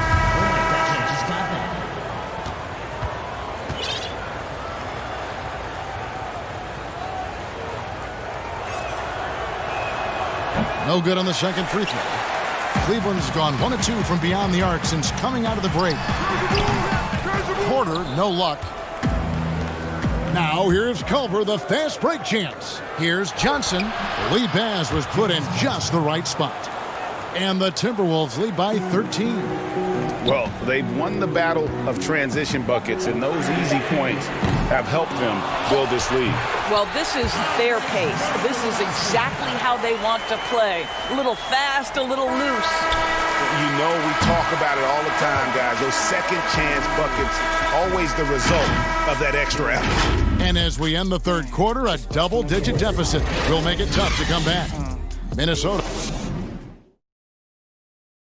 While we have the chance now, folks, let's go to our State Farm assist of the game. Yeah, an easy choice tonight. Look at the precision on this pass. Put it on a platter for him. And when you're the beneficiary of a pass that good, you better deliver, and he did just that. And 1 quarter to go in a game that to this point has not been an evenly fought contest. Andre Drummond is out there with Thompson. Then there's Colin Sexton. Then it's Porter. And it's Osman in at the 3. That's the 5 for Cleveland right now. Kicks it out to Evans. Evans. And there's Evans putting it right back in. Oh, how about the finesse there? Nice little gentle touch on the board. And you know, when you have that gentle touch, those tip-ins are easy to come by. Well, that's an example of using both vision and playmaking ability to find the open teammate. Sexton is a quality floor general. Layman pass to Culver. Back to Layman. He kicks it to Evans. Evans can't get that one to fall. And so it's Drummond with it. He'll bring it up for Cleveland. They trail by 11. It's off to Charlotte for him after this game as they take on the Hornets. That sets off a 5-game tour for him. And the dunk by Evans. The D just kind of stepping aside and letting him get to the rim. There's a reason, GA, the lead is what it is right now. I tell you can't get stops if you're unwilling to put in the work. Yours, what's the best combination of inside-outside basketball you see offensively now? Well, 2 guys really come to mind immediately for me. It's Joel Embiid and Anthony Davis, because both men can face up and knock down shots in a legitimate enough fashion that you've got to get out and contest those guys. But the other side of this is they can play in the post and be a legitimate back-to-the-basket force who you've got to guard with more than one guy. I mean, how exciting, Kevin, are Joel and AD to watch play? They're thrilling. I would agree. Sexton's shot is good. This is a shot Colin Sexton has worked so hard to improve on. Can he be consistent from three-point range? Culver passes to Layman. The Timberwolves working the ball around now. Evans outside.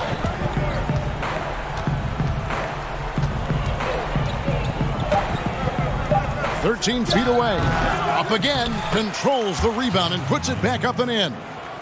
And the Timberwolves lead by 12. That is really good work there on the offensive glass. Porter finds Thompson.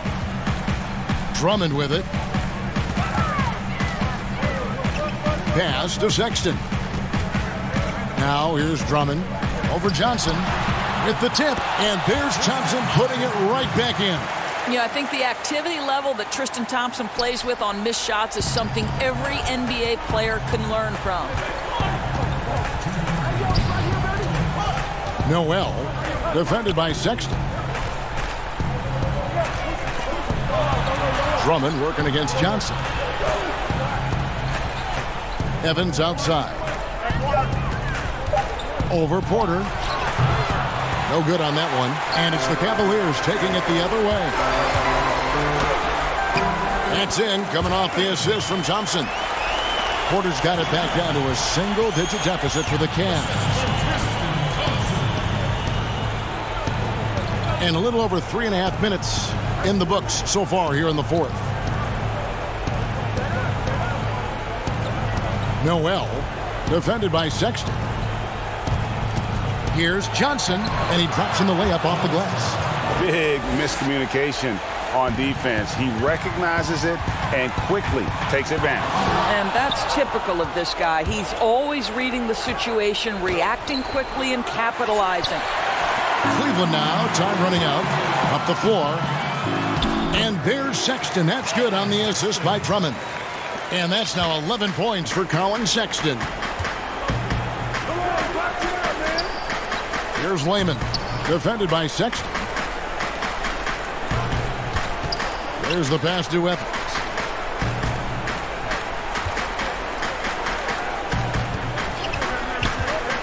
Noel.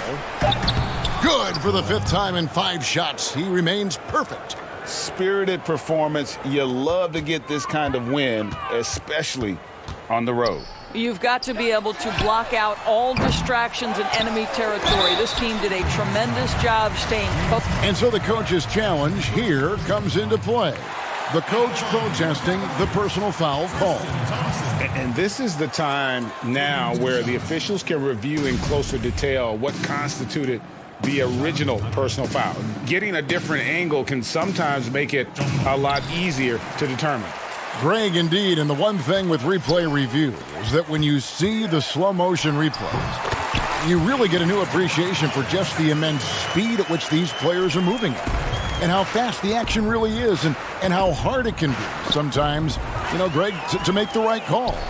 And the announcement on the review is that the foul was called in error. So they have determined, Greg, to overrule the original call. And guys, this is what it's all about, getting the call right. And I think in this case, the video review showed that while it was a tough call to make on the floor, they got it right with the review. Culver hits it from 3-point range. And once they smelled blood in the water, you could see the killer instinct take over. And you want to save your best for last. Tonight, they've done that and then some. And so...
unprecedented improvements, shooting, puck pickups, upper and lower body fluidity, and goaltending.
Unprecedented improvements, shooting, puck pickups, upper and lower body fluidity, and goaltending.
Once you pick your jumper, it's time to join the Clippers and test your build in a game against the Milwaukee Bucks. Yes, and it's my player picking up the assist. And if you're not feeling one of your builds, you have the ability to make 6 total builds and play 1 test game for each one.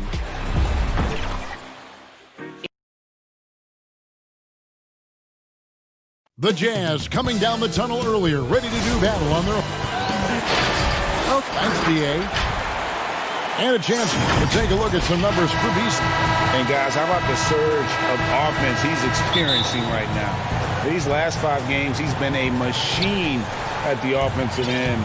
A different scorer than he had been earlier in the season. We'll find out if he can keep it going here tonight. And the starting lineup for the Timberwolves. Russell is out there with Beasley.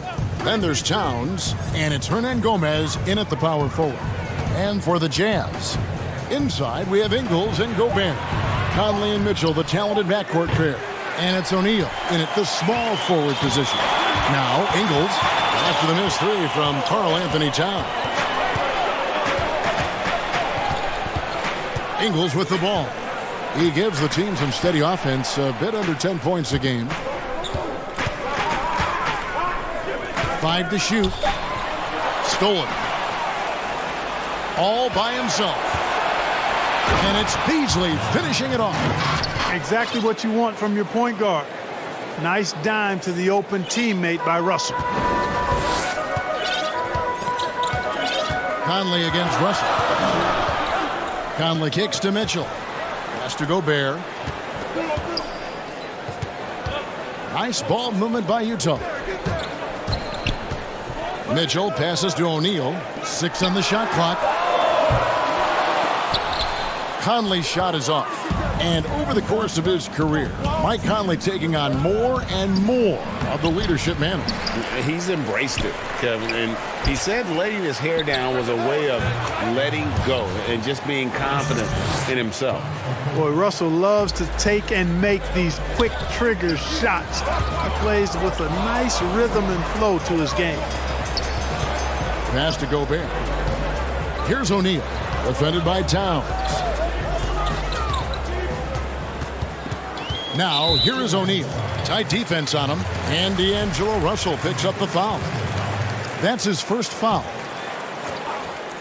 The first quarter of action, 2 minutes in, and it's blocked by Towns. A tremendous shot blocker in college, Kevin. Towns has packed that part of his game and brought it with him to the next level.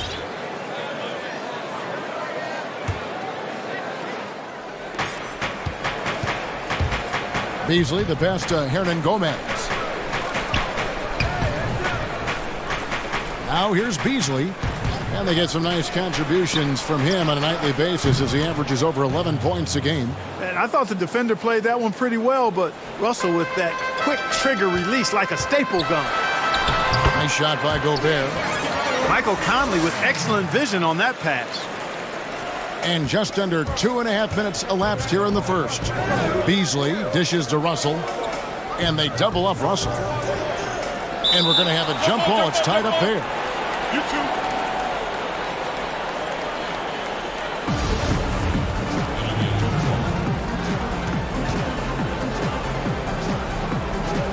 And so it's Utah here with the ball.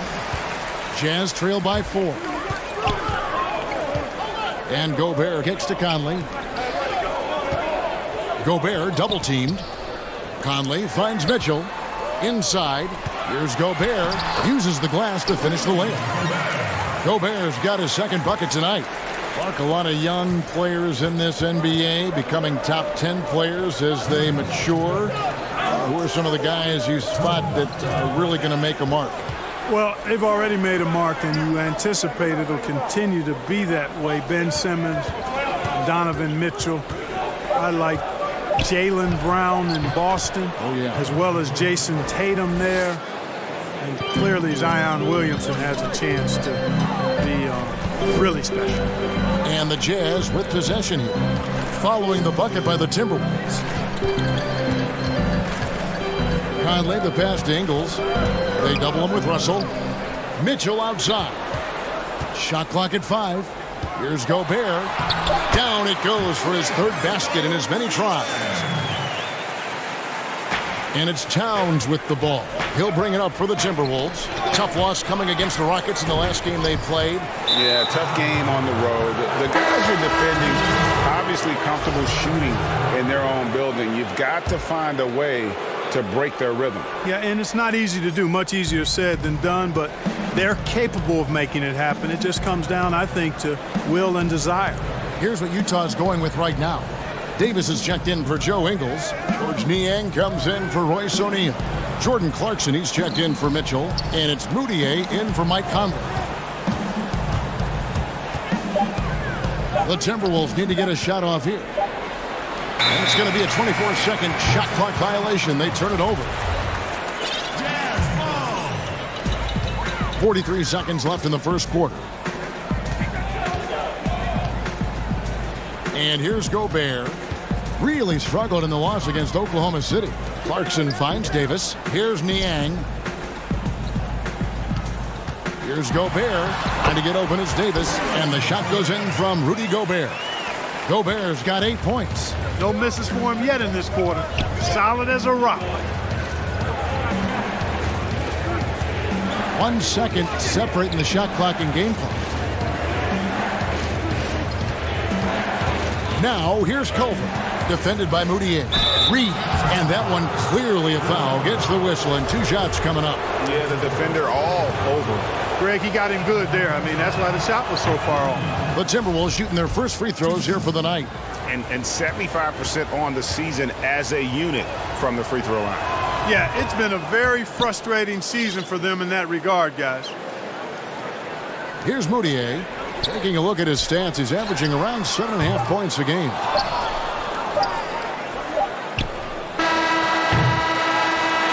A good close contest so far as we finish.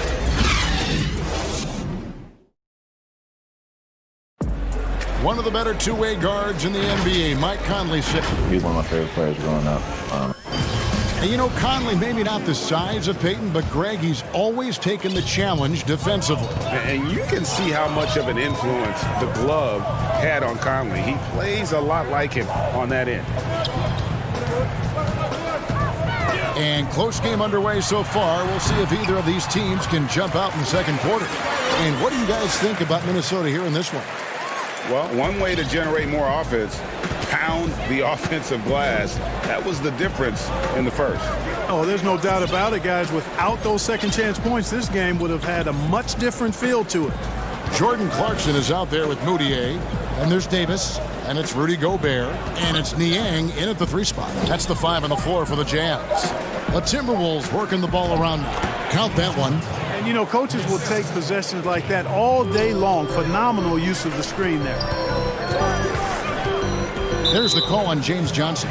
That's his first foul.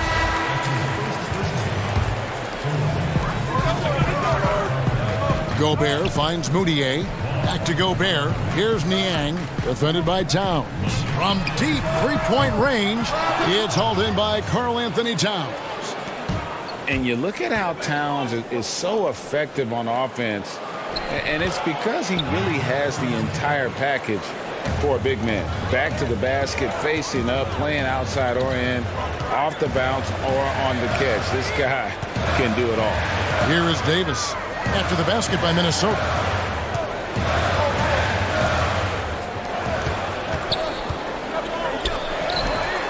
A fader. He can't get that one. Great D that time from Johnson. And Greg, as you said, it's the skill level of Towns at his young age that is so incredible.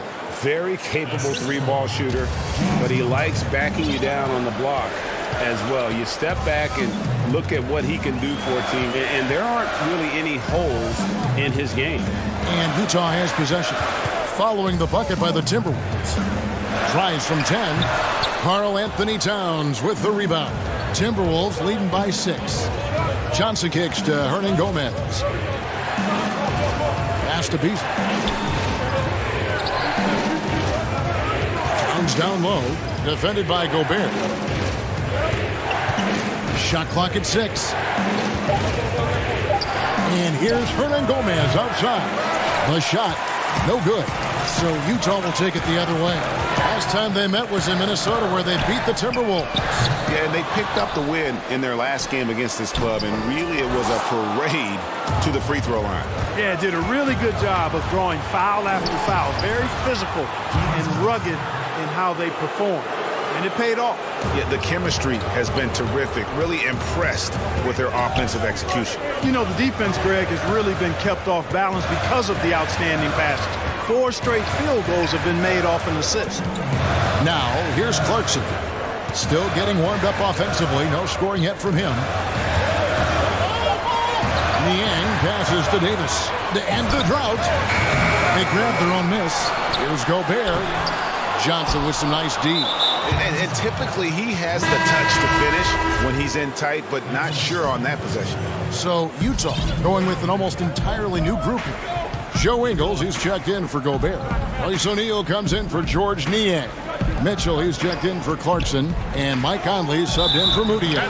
Okogie's checked in for the Timberwolves. That way. And a quick look at how the Minnesota Timberwolves schedule is shaping up. On Friday, they'll be facing Steven Adams and the Oklahoma City Thunder. And then on Saturday, they'll be matching up against DeMar DeRozan and the San Antonio Spurs. And for the matchup with the Suns, that's a contest that could easily go either way. Small mistakes could be the difference, and both teams will need to be at their best. And Mitchell is right there. And folks, he did not luck into that one. He knew just where he wanted to be to grab that backboard. Back to Beasley. Also looking it over. The pass to Towns. Good, and it's Russell picking up the assist. Russell's got 3 assists in the game. Towns is a handful in deep. I mean, you look at his size, his height, and his length. Combine that with his strength, hard to guard. Now here's Conley. He's coming off a 13-point game against Oklahoma City. Boy, I thought his passing was absolutely fantastic. I mean, really picked apart the defense all game long. Kept alive. Whistle blows. Basket is good. So a chance here for a 3-point play. The plan of attack is obvious. Get the ball inside and go strong to the rim. And, Greg, you know, the defense has been very slow to adapt. I mean, that's 10 straight points now inside. And it's Mitchell with the jam. Man, he's a pure point guard with terrific vision. Conley finds open teammates at times before they realize they're open. Culver passes to Layman. He kicks it to Culver. Noel, covered by Mitchell. Pass to Culver. Steps back and fires. And the shot goes in. Culver's got the lead up to 10 now for Minnesota. And so it's the Minnesota Timberwolves. Thanks for the great interview, David. And we'll be back for the third quarter of basketball following him. And now, the 2K Sports Halftime Show. Hey, welcome back to 2K Sports. Bernie Johnson alongside. It was a closely contested first quarter for Minnesota. At the end of the period, they held it 2. And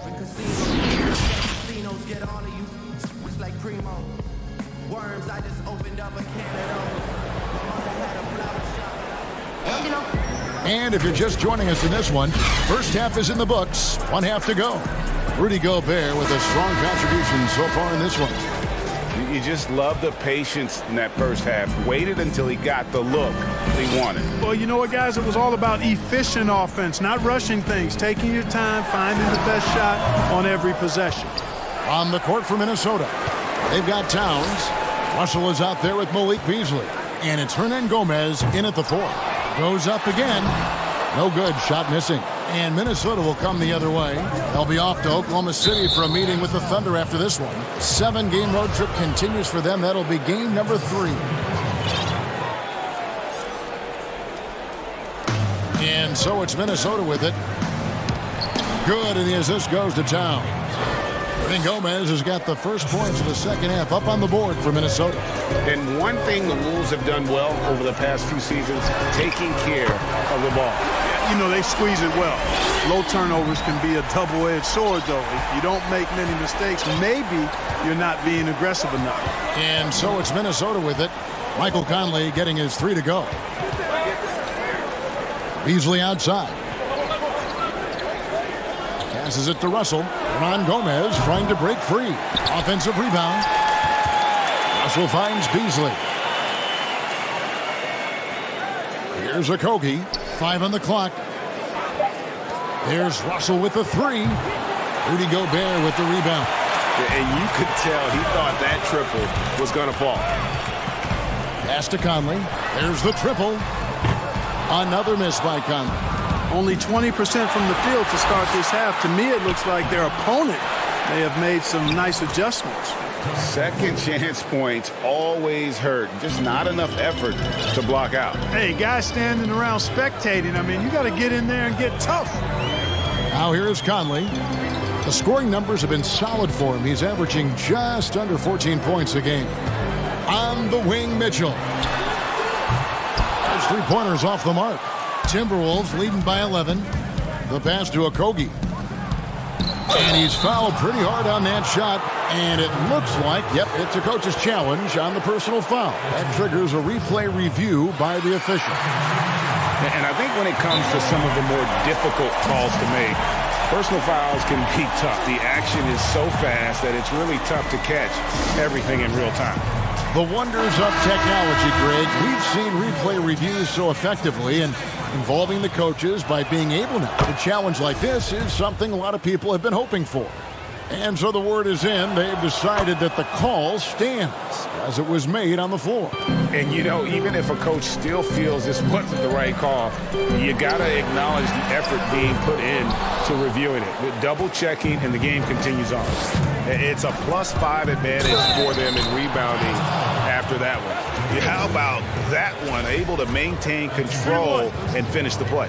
Yeah, we call that playing through the whistle. You know, he didn't give up on it when he heard the whistle. He kept his focus, his concentration, and he found a way to get the shot up and down. Gobert dishes to Clarkson. Pass to Moutier.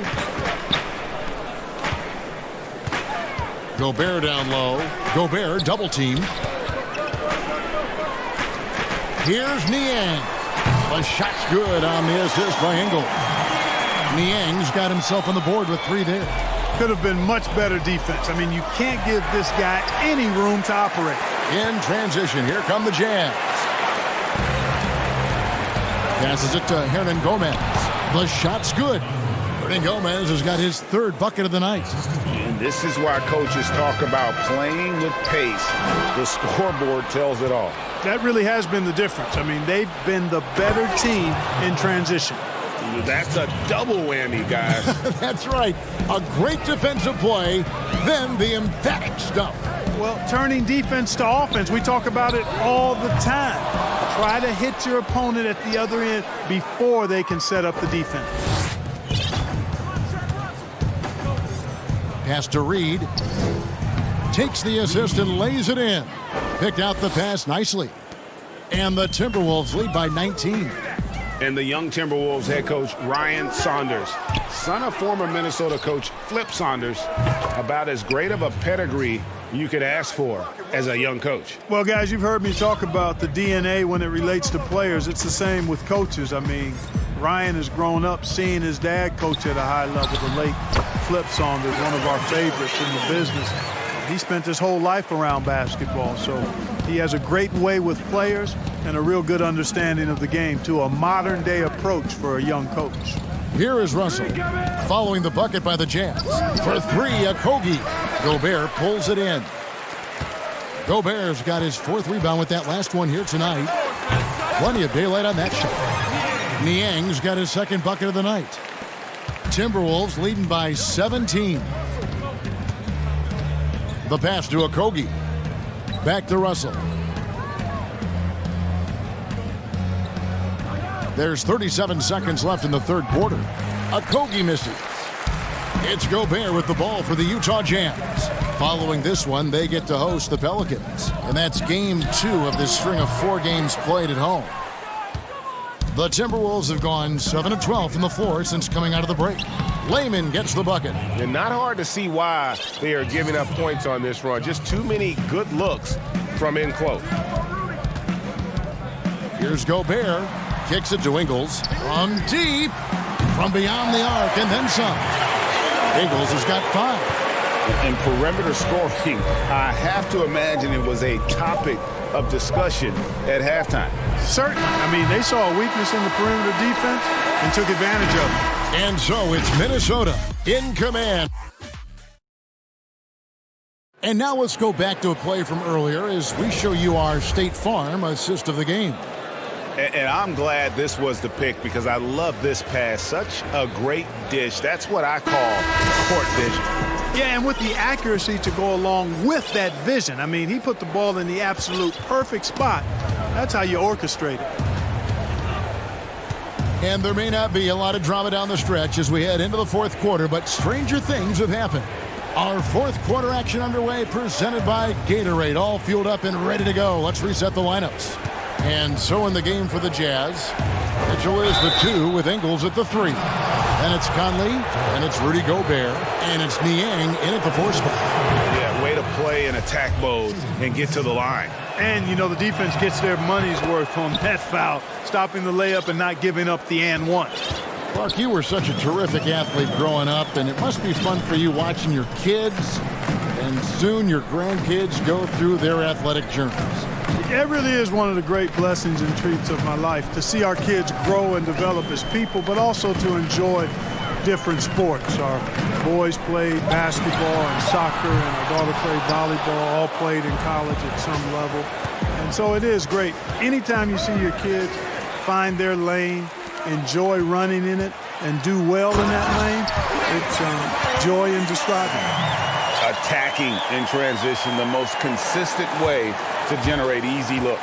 Yep, exactly. And if there's any opportunity for early offense, you've got to push it and push it every time. Towns, no luck.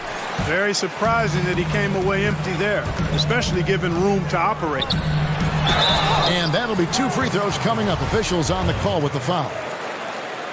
Greg, some folks suspected Conley might be moved when Memphis had a shot at drafting John Morant. Right before the draft, that deal took place. I tell you what, he looks to be a great fit in Utah. Can be that third star the team needs to push them to the next level. Utah had to give up a fair sum to get him, but it was worth the risk. Outside, Towns. Noel, covered by Mitchell. Back to Towns. The rebound by the Jazz. Just not there from a rhythm standpoint right now. It's really eluding him. Out to Conley. Takes the 3. And Culver pulls it down. Timberwolves leading by 14. Johnson outside. Towns, high post. Back to Johnson.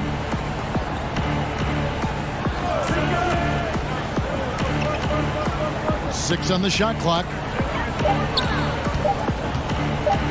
The feed to Towns. Oh, the lob to Gobert. And slam dunk by Gobert. And how sweet a play was that? As sweet as it gets. An exquisite pass to set up the powerful alley-oop dunk. Guys, I tell you, there are assists, and then there are delicious dimes. This was the latter. Culver passes to Beasley. Feeds to Towns. And he uses the glass on the layup. And the Timberwolves lead by 14. Unwilling to let up even for a moment. That's his killer instinct, just fanning the plane. Yeah, I love the fact he doesn't play the score. He just keeps coming, attack mode. He doesn't know how to step off the gas pedal. O'Neal's check in for George Niang. Beasley kicks to Russell. Around 3 minutes gone here in the fourth quarter. Pass to Okogie. Back to Russell. Clock at 6. And once again off the mark by Minnesota. For Utah, they've gone 2 of 4 from the field since we started the final quarter of play. And the rejection by Towns. And D'Angelo Russell picks up the foul. That'll be his second foul of the game. Juan Hernangomez, he's checked in for the Timberwolves. Conley's shot is off. You know, he's just chucking it up from distance this quarter. If you're going to do this, especially in the second half, you better make them. Passes it to Beasley. Outside, Russell. Back to Beasley. Pass to Okogie. He tries for three. The shot that time, not on target. So Utah will take it the other way. Here's O'Neal. Hands it from downtown. O'Neal's got his first bucket of the game, and he's on the board for three. Savvy move to pull up from three-point range on the break there. When you can shoot it like he can, if you've got it, take it. Towns dishes to Russell. And 1:01 left in the fourth. Here's Towns. Gobert with the block. He kicks it to Mitchell. Over in the corner, Conley. And it's sent back by Russell. Well, I tell you what, his teammates love seeing this. So do I. I mean, when Russell is able to block a shot, that's a big bonus. Outside Conley. Back to Mitchell. And there's the pass to Conley. And that's Russell. I mean, has the length to disrupt and bother shots, even against bigger or more explosive athletes. And now Minnesota on the fast break. Hernangomez kicks to Russell. Mitchell against Beasley. The Timberwolves working the ball around now. 6 to shoot. Towns, the pass to Beasley.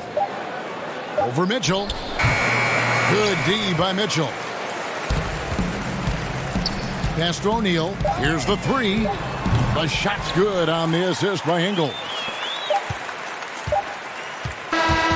And so the Timberwolves take the win. A solid win on the road for them. This building was dead silent by the time, GA, this one wound down. And that's what you want to.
unprecedented improvements, shooting, puck pickups, upper and lower body fluidity, and goaltending.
Unprecedented improvements, shooting, puck pickups, upper and lower body fluidity, and goaltending.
I can't wait to get started in the NBA 2K21 demo, get my player started, and of course, all-time Lakers versus all-time Celtics.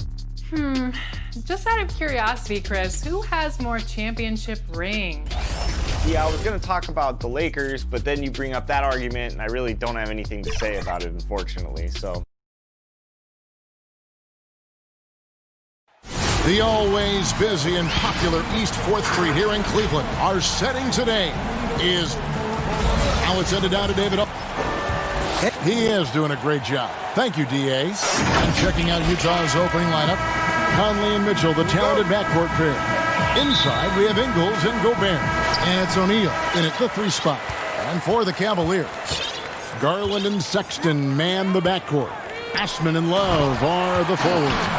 And it's Drummond in at the 5. With a large frame and a willingness to get physical, Drummond's a relentless rebounder. And for the Cavs, their number one goal is to identify a young superstar to build around. Yeah, they've had a nice collection here of guys that they hope step up and step out. Cleveland's only 2 Rookie of the Year award winners have been LeBron James and Kyrie Irving. Franchise changers hard to find. Here's Sexton. Cleveland the rebound. And Drummond is right there. I tell you what, he was on a mission on that possession. Did not stop working until he got it up and in. And the pass to Ingles. Corner shot. It's rebounded by Cleveland. Home court didn't seem to help any last time they met. We'll see if it makes a difference this time. And they lost the last matchup with this club, and it was really the reserves where the gap in play was felt. Drummond. They get it back. The putback. And it's Utah's ball. 4-point game.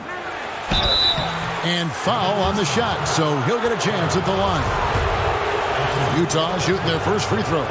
First trip to the line in this one. That's good from O'Neal. Brandon, looking ahead to the playoffs, when you made your first postseason appearance, were you surprised by the intensity you found once you got there? Kevin, it was my second season. I was playing for the Clippers, so getting into the playoffs was quite miraculous on the Tony court for the organization. But the level of detail in the playoffs and intensity in the playoffs, they know everything that you're going to do.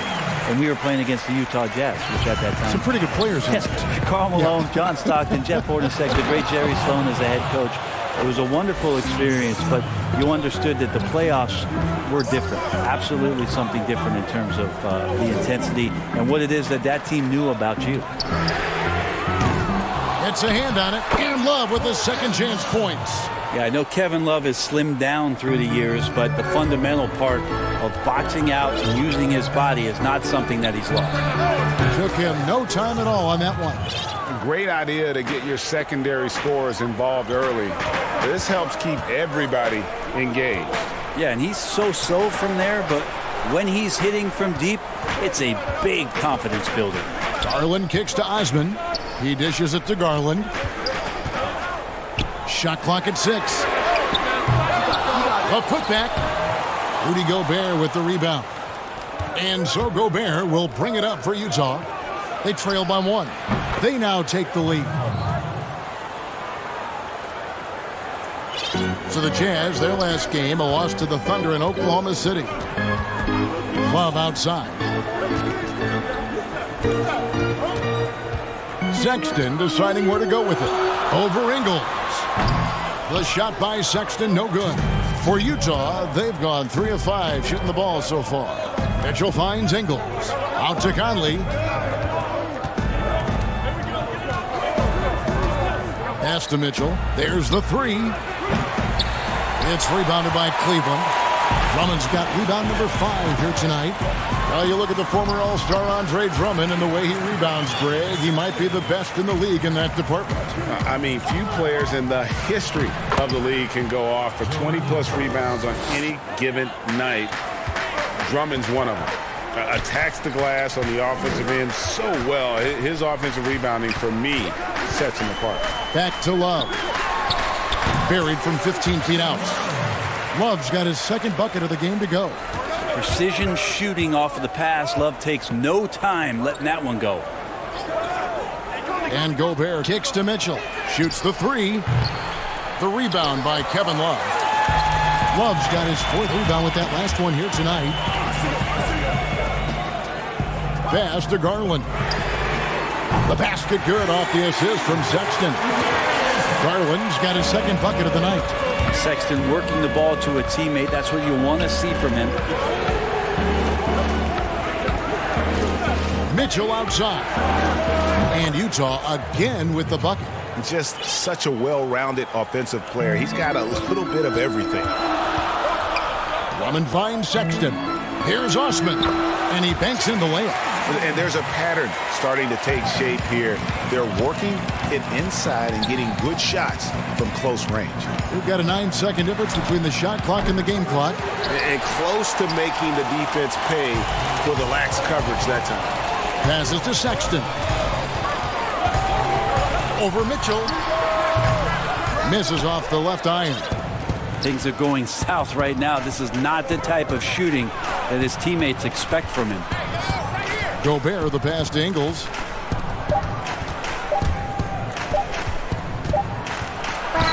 it's in. Oh, wow, he nails the buzzer beater. One eye on the rim, one eye on the clock. Nice job. Yeah, it's almost like he's playing with the wristwatch there. He knew the time. The ups and downs of injuries. Great work ethic is the key. Conley stayed at it. And a player that's known for keeping his composure, that helps also. He weathered those early challenges and just stayed positive. And some good action in the books as we get back to the game that's been pretty close here so far. And from what you guys have seen so far from Cleveland, what's your take? I mean, the rebounding was the difference in that first period. You've got to block these guys out. Yeah, rebounding can also be just about will, and they showed some of that in going in there and collecting some boards. All fueled up and ready to go. Let's reset the lineups courtesy of Gatorade as the second quarter gets going. So on the floor for Utah, they've got Davis, Emmanuel Mudiay out there with Clarkson. And it's Rudy Gobert, and it's Niang in at the 3, the small forward. Here's Nance. Shot goes down. Very quick possession right there. Nance has got his first bucket in this one. And there's the pass to Clarkson. Second quarter, and we're just over a minute in. Davis kicks to Mudiay. They get the rebound. Stolen by Garland. In transition, here come the Cavaliers. Porter's running, and Davis pulls it down. And Darius Garland picks up the foul. That's his first foul. Utah trailing here. Here's Clarkson. Another shot, and Davis puts it in. That's the energy Ed Davis needs to play with consistently. Big-time finish on the rebound. For Cleveland, they've gotten only one of their first 4 shots in the second quarter to drop. Garland, the pass to Windler. He kicks it to Garland. It's Porter outside. Rudy Gobert with the rebound. Gobert's got his 5th rebound in this one. Niang passes to Gobert. And the call on the shot that sends him to the line. That one on Nance. No question, he got bumped on that shot. The Jazz shooting their 3rd and 4th free throw shots of the night. And their success rate on the season, right around 77%. Well, they call Rudy Gobert the Stifle Tower. Probably the game's most dominant rim protector. And in today's game, that's not enough. You also have to come out of the paint and defend smaller players in switches. He straddles those 2 needs better than anyone in the league. Here's Davis, and it's Davis with the jam.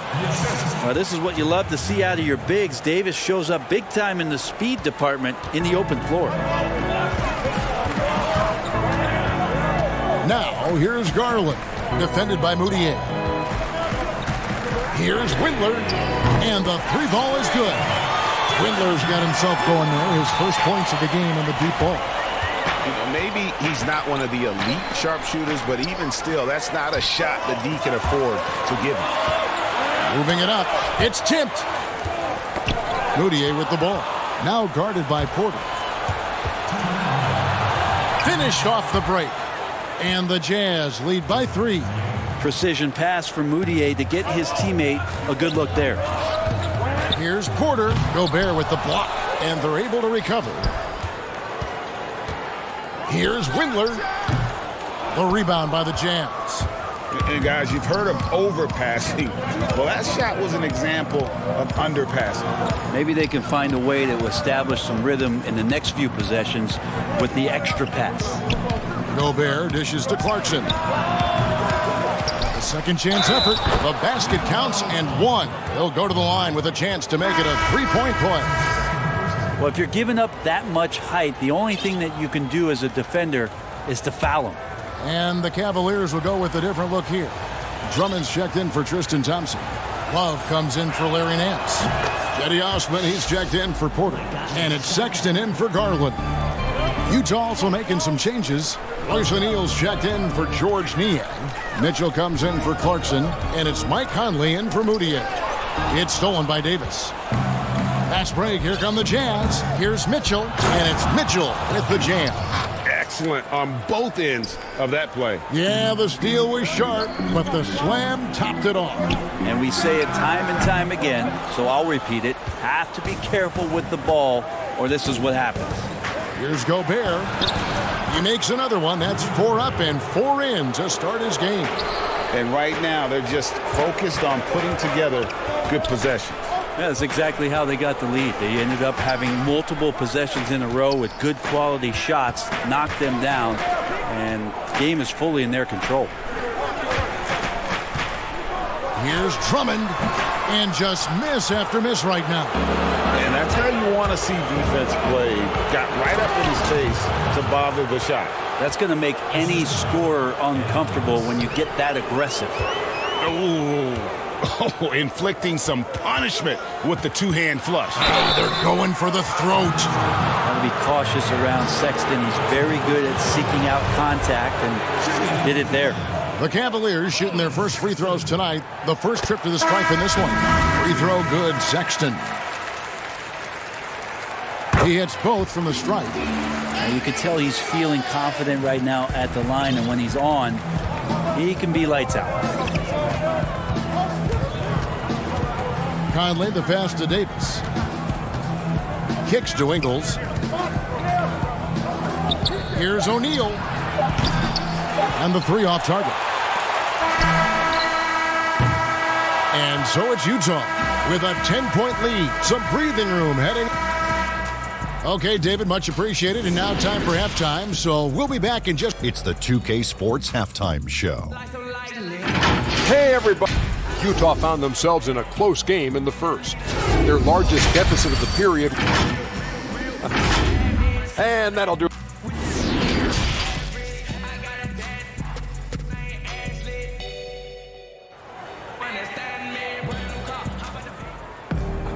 And we hope you've enjoyed the broadcast so far. We're halfway through the game. Rudy Gobert has been sensational. Yeah, and I don't know if anybody saw this offense coming from him, but it's been key for his team. Yeah, and I'm not sure coming into this game he felt like he could dominate in the way he's doing so now. Been phenomenal. Sexton and Osman on the perimeter. Andre Drummond is out there with Kevin Love. And it's Garland in at the 5. That's the 5 for Cleveland right now. Selected 9th overall in the 2012 draft, Drummond's carved out a nice NBA career for himself. Conley, the pass to Gobert. We talk so much about the stars in this league, Brent. Name some role players who, when they do get hot, they can be terrific. Well, there's nobody better, and I think he's ripped out a page from Seattle's own Jamal Crawford. There's been nobody better in the last couple of years than what Lou Williams has represented for the Clippers. He's had scoring performances, Kevin, and you've been witness to them courtside, where it's just astounding that he can go and get where he wants to go and make the types of shots that he's been able to do. And this is a revelation because this is 7, 8, 9 years that he's been in the league, and he's doing this with such great impact and, thankfully, rightfully, been rewarded for it. Pass to Ingles. Up top, Gobert. Ingles dishes to Conley. The shot's good on the assist by Ingles. Conley's got 5. And this pumps the whole team up. Conley's shooting ability brings energy and excitement. Love outside. Pass to Garland. Ingles with the rebound. He gets a lot of points right there at the rim, but the defense determined not to give up the easy deuce there. No good on the triple. The Cavaliers trail by 9. Here's Sexton. Up and in on the layup. Sexton's got his second bucket. And so it's Conley bringing up the ball for the Utah Jazz. They've held a 12-point lead earlier. Mitchell kicks to Ingles. Back to Mitchell. Great pass to set up the lay-in. He's got 11. Just Mr. Reliable again here today, Kevin. I mean, they need his points, and he's producing. And here's the break. Here's Gobert. It's rebounded by Cleveland. Drummond's got 8 rebounds in this game. And the shot is good. The Utah lead has been cut down now to just 7 on the basket from Sexton. And not wasting any time here, kicking their offense right back into gear. That's 3 of 4 from the field. Sweet to be a difference maker in the game, and he's been a great option for them on these possessions. Now, here's Garland. Not a lot of room. Cleveland with a fresh shot clock. Doesn't go that time. Utah leading by 9. Mitchell passes to Ingles. Lays it up and in off the pretty assist. Big miscommunication on defense. He recognizes it and quickly takes advantage. Well, I know they don't have mobile devices out there for texting, so they might as well talk to one another, Greg. Here's Osman. And they get some nice contributions from him on a nightly basis as he averages over 11 points a game.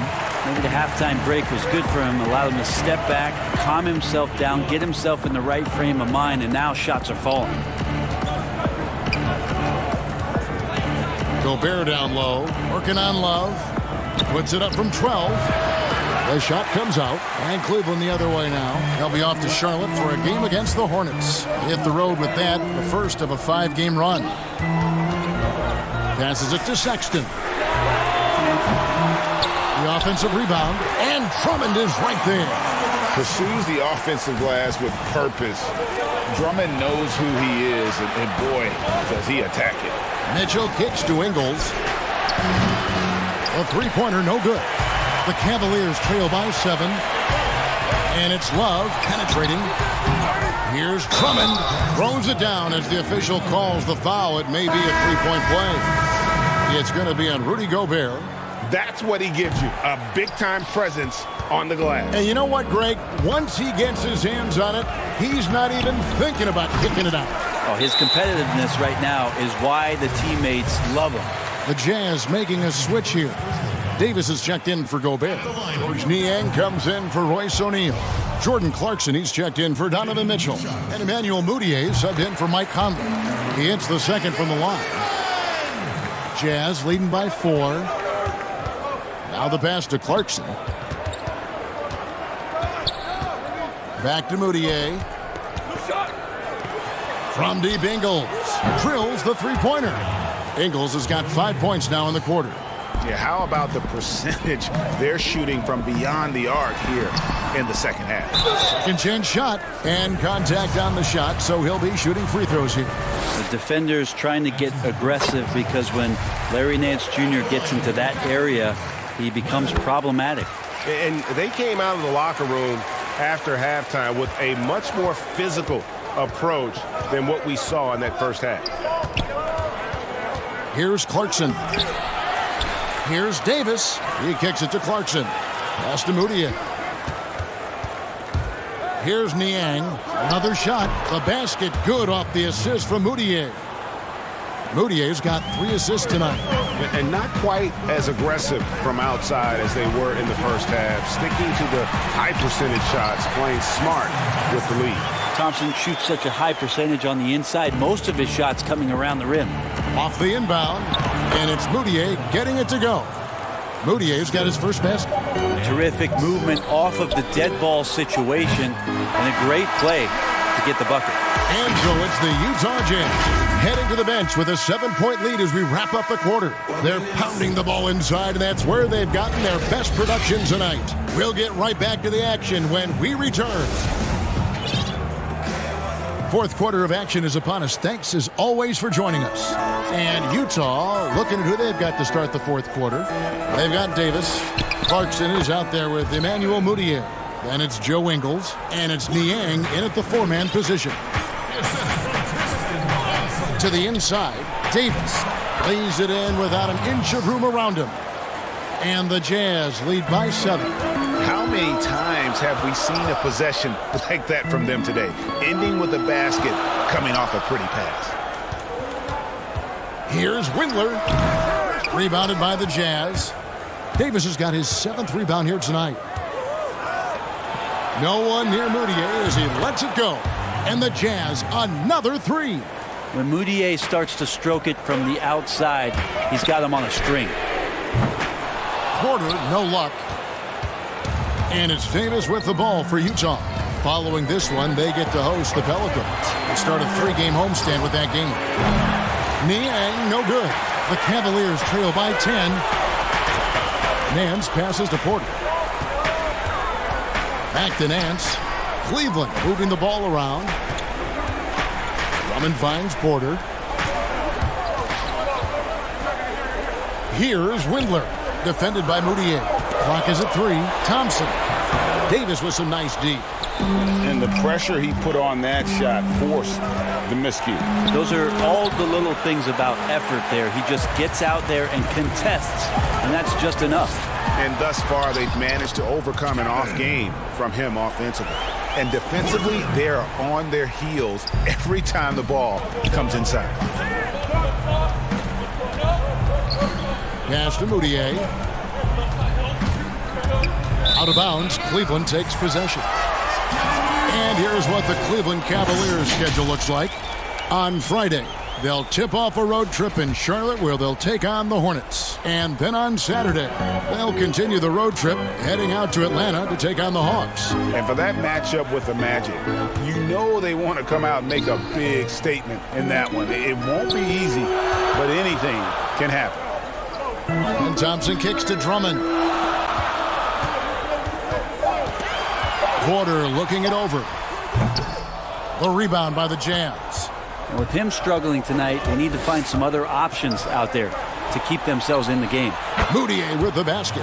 Especially in the playoffs, Brent, so much can change when a player gets into foul trouble. You see the league ever modifying that foul out rule? I know that they do that in the Summer League where you can stay on the court for 10 fouls as elimination, but it's a technical every time. I don't see the league doing that. I think it's good for the game so that star players or meaningful players, ones that play specifically on defense, they have to have responsibility for what it is that they're doing on the floor. And if they're overly aggressive, you should be penalized for playing that way. Passes it to Clarkson. So it's both teams making substitutions here. And the ball goes out of bounds. Last touch by Ingles.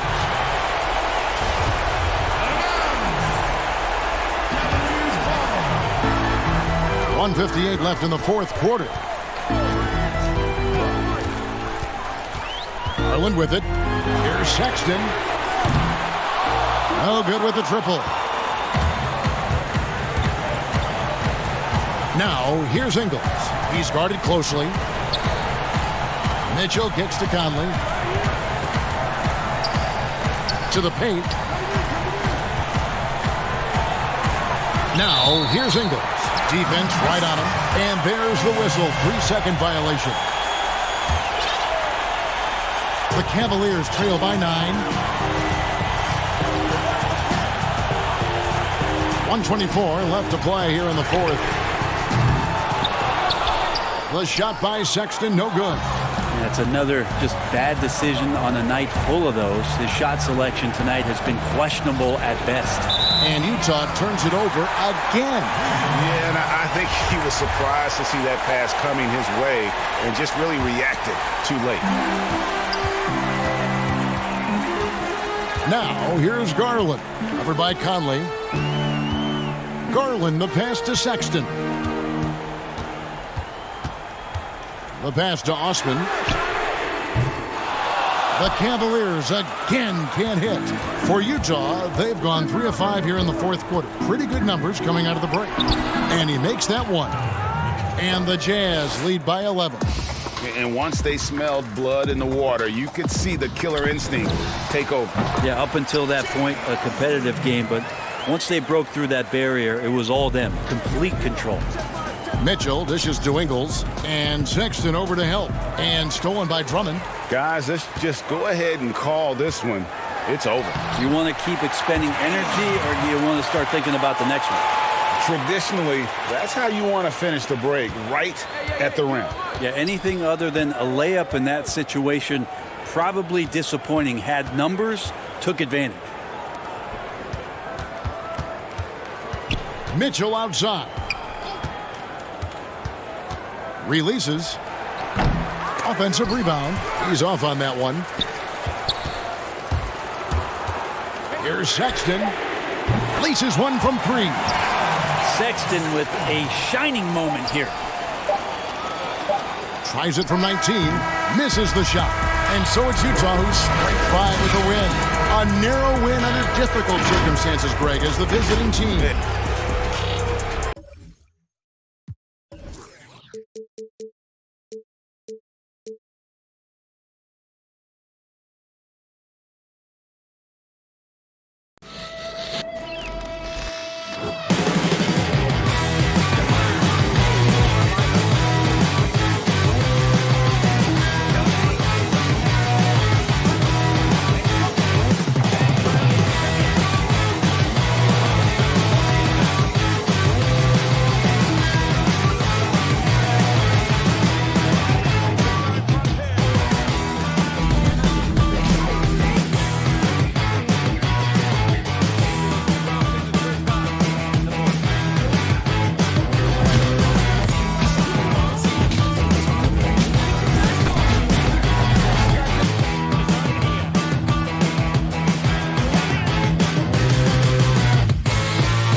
unprecedented improvements in shooting, puck pickups, upper and lower body fluidity, and goaltending.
body fluid and goaltend.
Unprecedented improvements, shooting, puck pickups, upper and lower body fluid, and goaltending.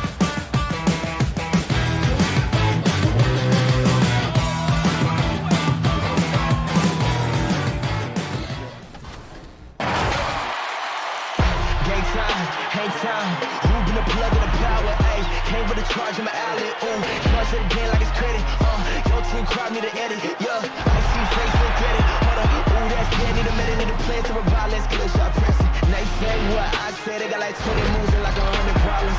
I'm James with a step back, throw that shot up on me. And a glimpse inside the locker room. Players' final.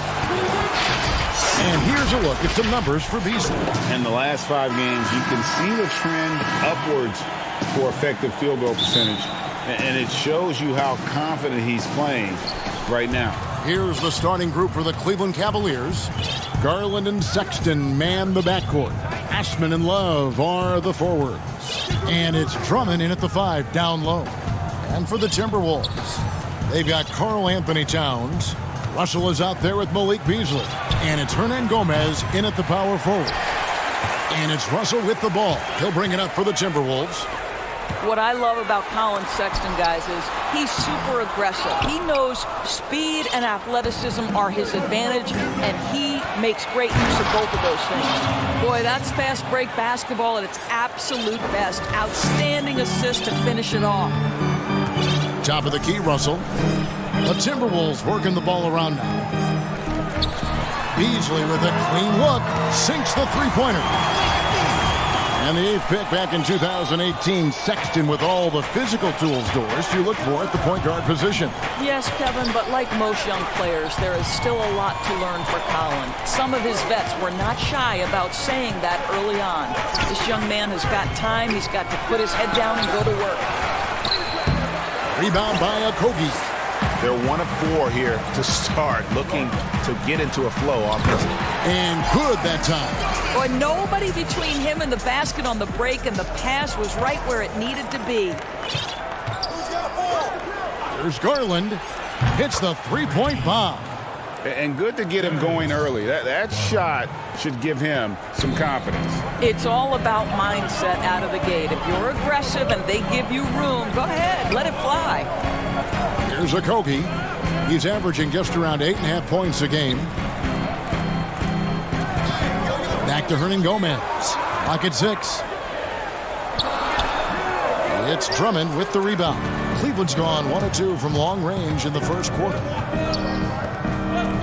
Sexton kicks to Drummond. Here's Osman. And another 3 for Cleveland. And he likes to get in a rhythm early. Nice triple. For Minnesota, they've gone 2 for 4 from the field so far today. Lets it go from 14. No good from Beasley. Well, if the defense gives him that shot next time, they could get burned. I think he's just a little bit out of rhythm. Of course, the playoff seedings still jumbled a bit up in the air. Just how important you think it is to get home court advantage in the NBA playoffs in this era. Historically speaking, Kevin, as you know, home court advantage is absolutely monumental, and it doesn't matter the round of the playoffs. Could be a conference semifinal or an NBA final. If you come down to a Game 7, that home court advantage can be the difference between winning and losing. You want as much in your favor, Kevin, as you know, going into the postseason. Drummond, he can't get that one to fall. So Minnesota will take it the other way. Towns finds Hernangomez. Here's Okogie. And a miss there on the triple. And the Cavaliers pushing it up now. Now, here's Sexton. 26 points for him last game against the Bulls in Chicago. And out of bounds as the Timberwolves gain possession. That is just a careless turnover. You've got to be smarter in those exchanges. James Johnson checked in for Minnesota. Jake Layman comes in for Josh Okogie. Porter's checked in for the Cavaliers.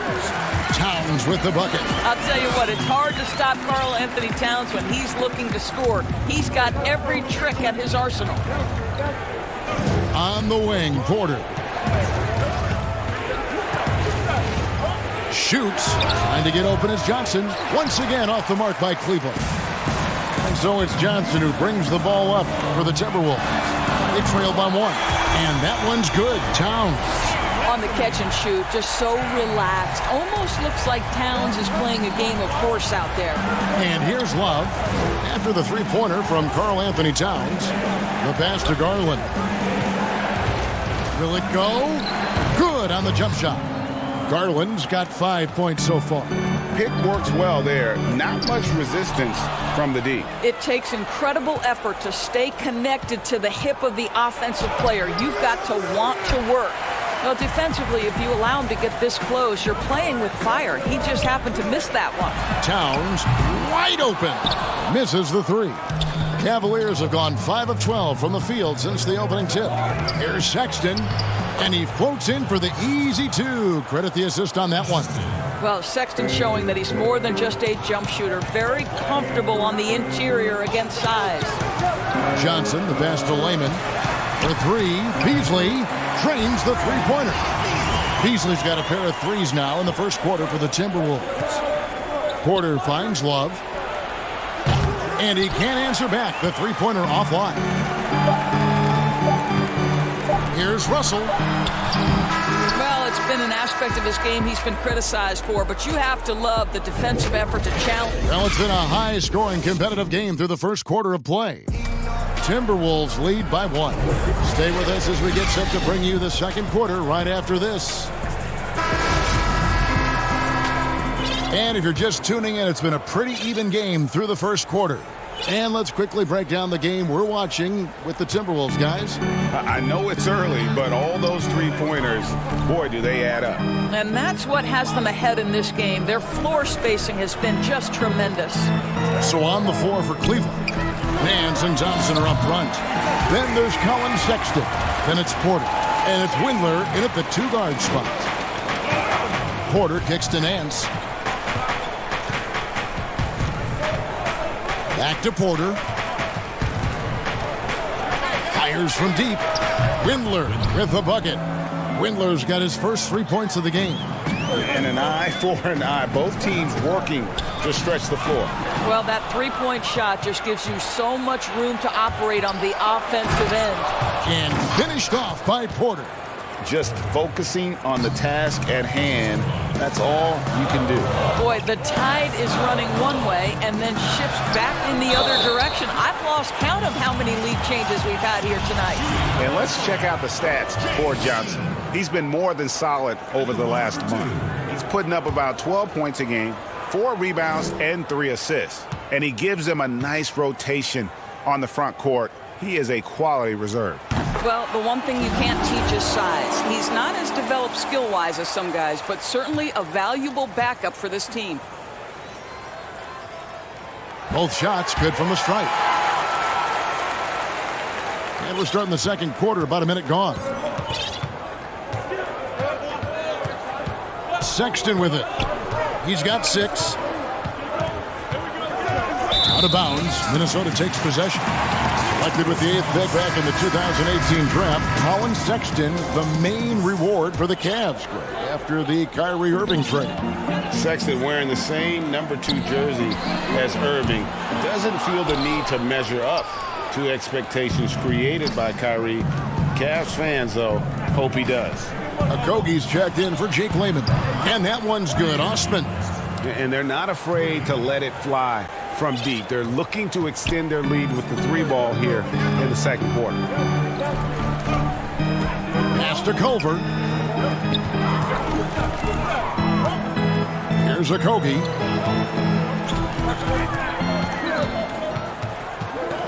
Down to 5 on the shot clock.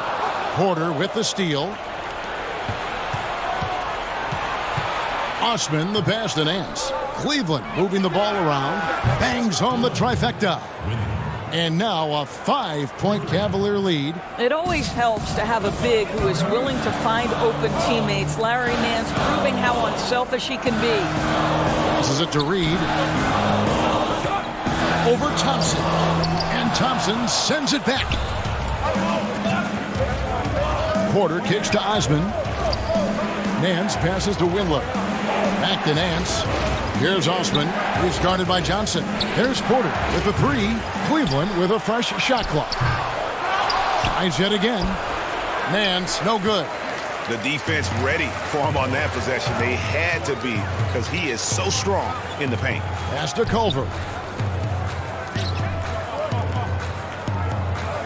The pass to Okogie. And oh boy, a lot of contact there, but he gets the call and will shoot 2. That one on Nance.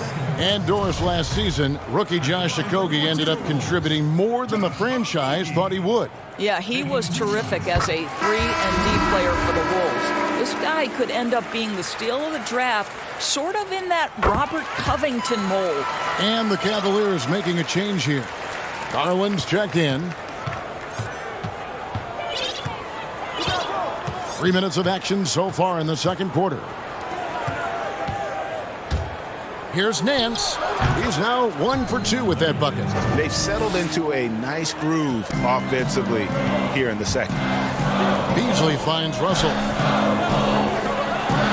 Right wing. Towns against Thompson. And it's Towns missing. The Cavaliers leading by 5. Osman the pass to Garland. And he gets the whistle. 2 free throws coming up. Doris, there are these players whose wingspans exceed their height by 6 inches or more. They're called +6s, kind of a new term. Talk about that with the scouts look into those numbers? Well, one of the things you like to have in a defensive player is length and versatility along with that length. So guys who maybe their size lists them at one thing, but that length enables them to guard a little bit differently. Guys like Kawhi Leonard, Draymond Green, Montrezl Harrell, all of those guys might be listed a certain size, Kevin, but boy, their length is problematic and makes them such exceptional defensive players. Here's Towns, and they force the shot clock violation. Great team. Sexton, he's checked in for Cleveland. And it's Drummond with the ball. He'll bring it up for the Cavaliers. 7-point game, the biggest lead in the game. Now, here's Garland. He's guarded by Russell. Back to Sexton. A chance to extend the lead to double digits, but it's no good. Pushing it up. Here's Johnson. Draws contact on the shot, and now a three-point play chance. And yep, we thought we might see it. And the coach's challenge has been triggered on the personal foul call.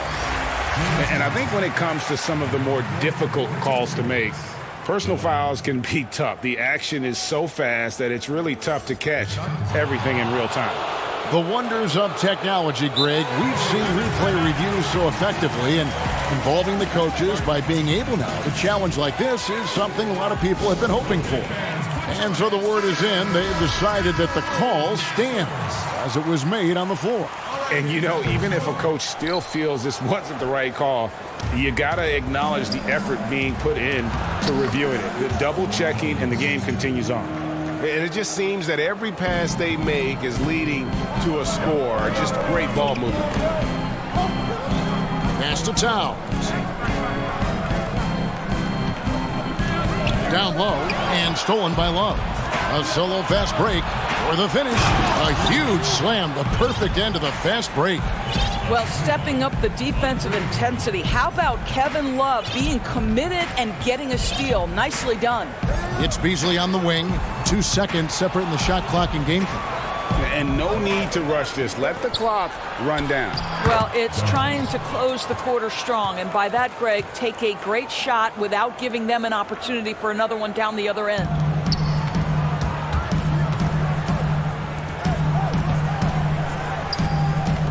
Russell kicks to Johnson. Pass to Towns. Over Drummond. And it's sent back by Drummond. A high motor keeps Drummond in. And so it's Cleveland holding on to an 11-point cushion as we get ready. And now, the 2K Sports Halftime Show. Hello. The first quarter for the Cavaliers was fairly even. They never trailed by more than 3 points. And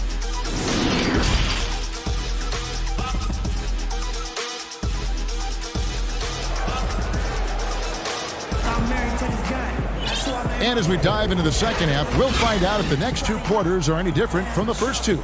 So far, it has been a runaway. You look at Darius Garland. Guys, what a contribution. And you know he's going to put up points every time out, but boy, he made it look so easy in that first half. Now let's see if he continues that trend the rest of the way. He certainly has the talent and the endurance to do just that. Russell is out there with Beasley. Then it's Karl Anthony Towns. And it's Okogie in at the 3 spot.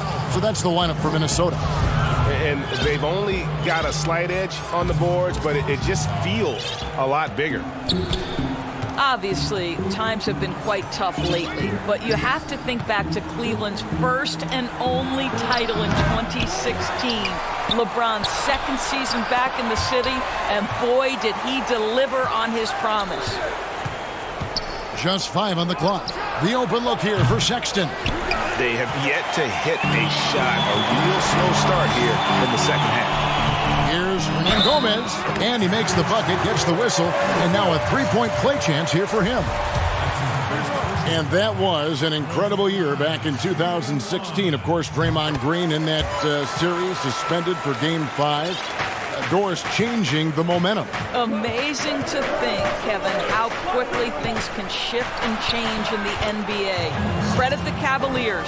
They made the bigger shots, and they had the best player on the floor in LeBron James. That was a season to remember. For 3, Okogie. The shot, no good. Cavaliers go the other way with it. Well, trying to find themselves in the second half here. Just 1 for 4 from the field. Can someone in the group get hot? Let's see. How many times have we seen a possession like that from them today? Ending with a basket, coming off a pretty pass. Here's Russell. Great D that time from Love. Not how they hoped to start this half. 1 for 5, brick after brick. Let's start building the building. Wasted no time on that one. And that's 13 points for Colin Sexton. Yeah, there's 6 points on consecutive 3 balls. They're finding holes now in the D. Hernan Gomez passes to Towns. Looking to end the run. Plays it up and banks it in. Towns has got 7. Well, you want to see this from Karl Anthony Towns. He's got the size, the length, and the touch to take and make high-percentage shots. The wide-open look here for Garland. And another 3 for Cleveland. Yeah, this looks like a pregame shoot-around with all the threes they're allowing. Here's a Kogi. From down in the low post, it goes. The Cavaliers leading by 15. Love kicks to Sexton. Pass to Garland. And D'Angelo Russell picks up the foul. That'll be his second foul of the game. I mean, I like the call. I thought the defense was just there a little late. Porter's checked in for Colin Sexton. Garland the pass to Osman. Cleveland moving it around. Cleveland needs to get a shot off here. The putback, he hangs in there and cashes in on the second chance points. The edge on the glass is the difference. It's allowed them to build this lead. And it's sent back by Drummond. I'll tell you, it feels all night like this guy's been forcing shots, rushing shots. He's really struggling on the offensive end. It's good. Porter's got his second basket of the night. And no matter what they've tried, the D just has not been able to deny them the ball inside. There's the pass to Culver. Here's a Kogi, guarded by Porter. Kicks it to Culver.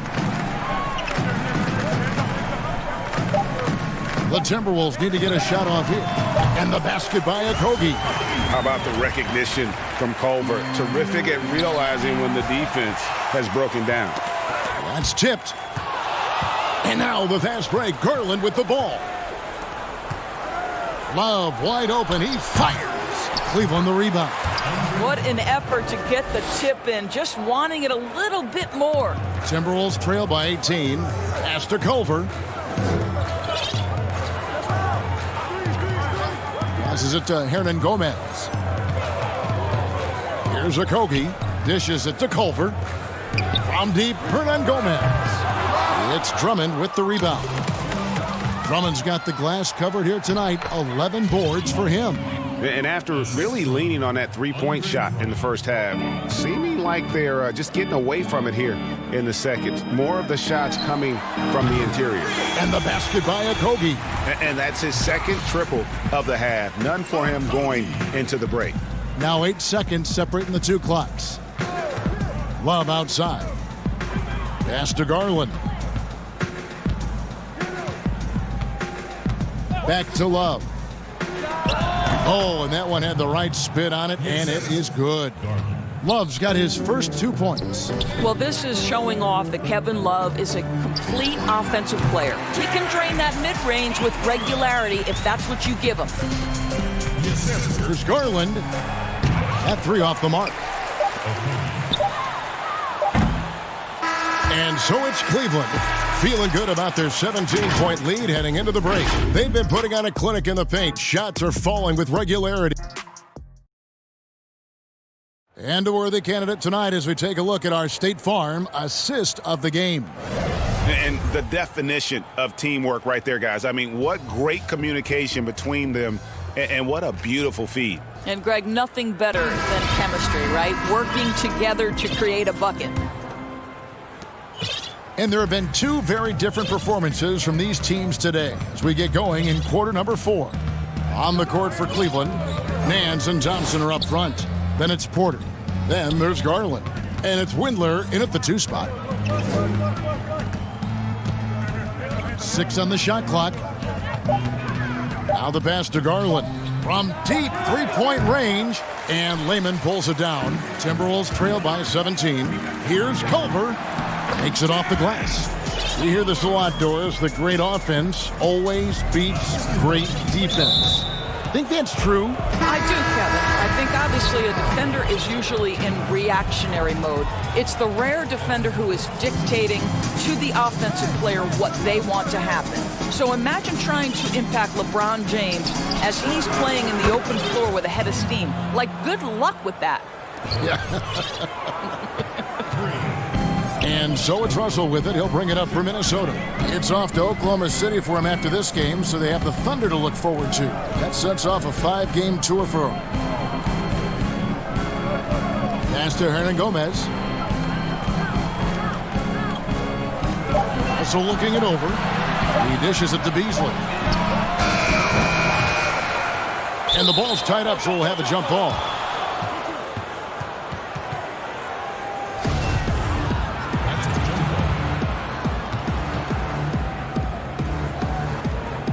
And so it's Minnesota with it. Johnson dishes to Towns. Now here's Beasley, guarded closely. Outside, Russell. Back to Beasley. Pulls up from the corner. Up again. Can't throw down the putback. The Cavaliers leading by 18. Out left to the wing. Windler. And Cleveland again with the bucket. Here's Russell. And we're around 2 minutes into the fourth quarter here. Beasley outside. From the arc. It's rebounded by Cleveland. Well, they've been better than good on the glass today, and there is a glaring discrepancy between these two teams in that area. Porter passes to Sexton. They grab their own miss. And there's 2 points. Working on the glass, paying off that time.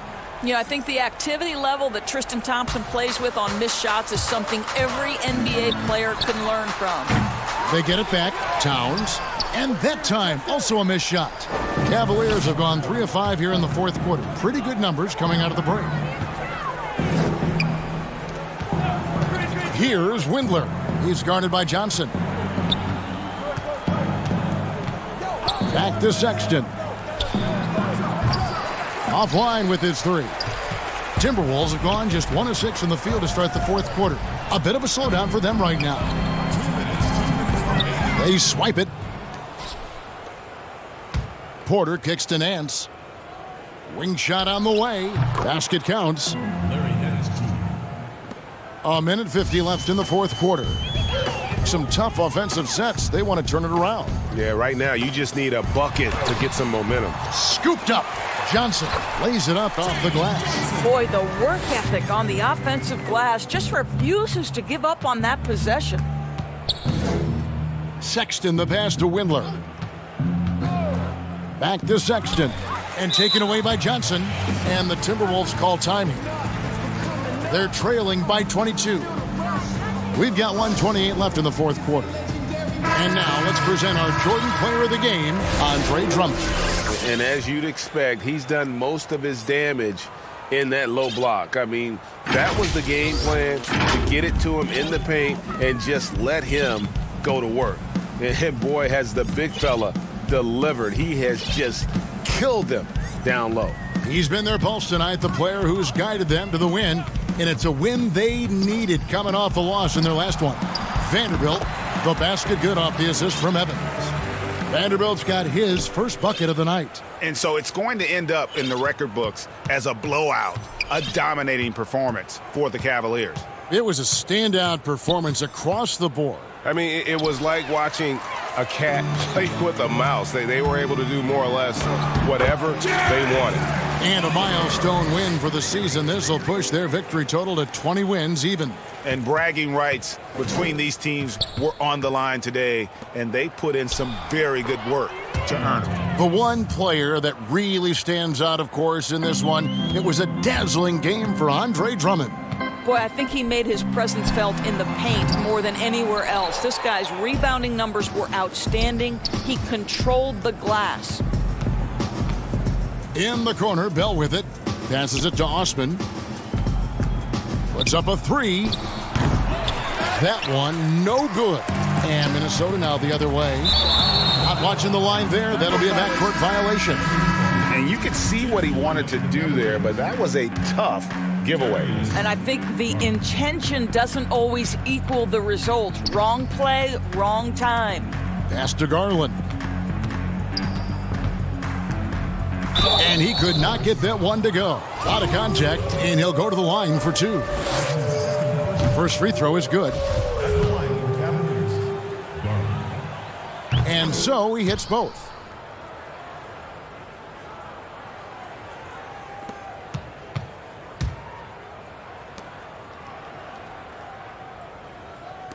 Evans, left side, fires the three. The shot, no good. Yeah, clearly a foul of frustration right there. That's his first personal foul. That free throw, no good. And to me, guys, there will always be a place in the NBA for an athlete of Jordan Bell's ilk, right? Some people were very surprised that he fell to the second round. So we see the Cavaliers taking the win here to come into an opponent's building and dominate the way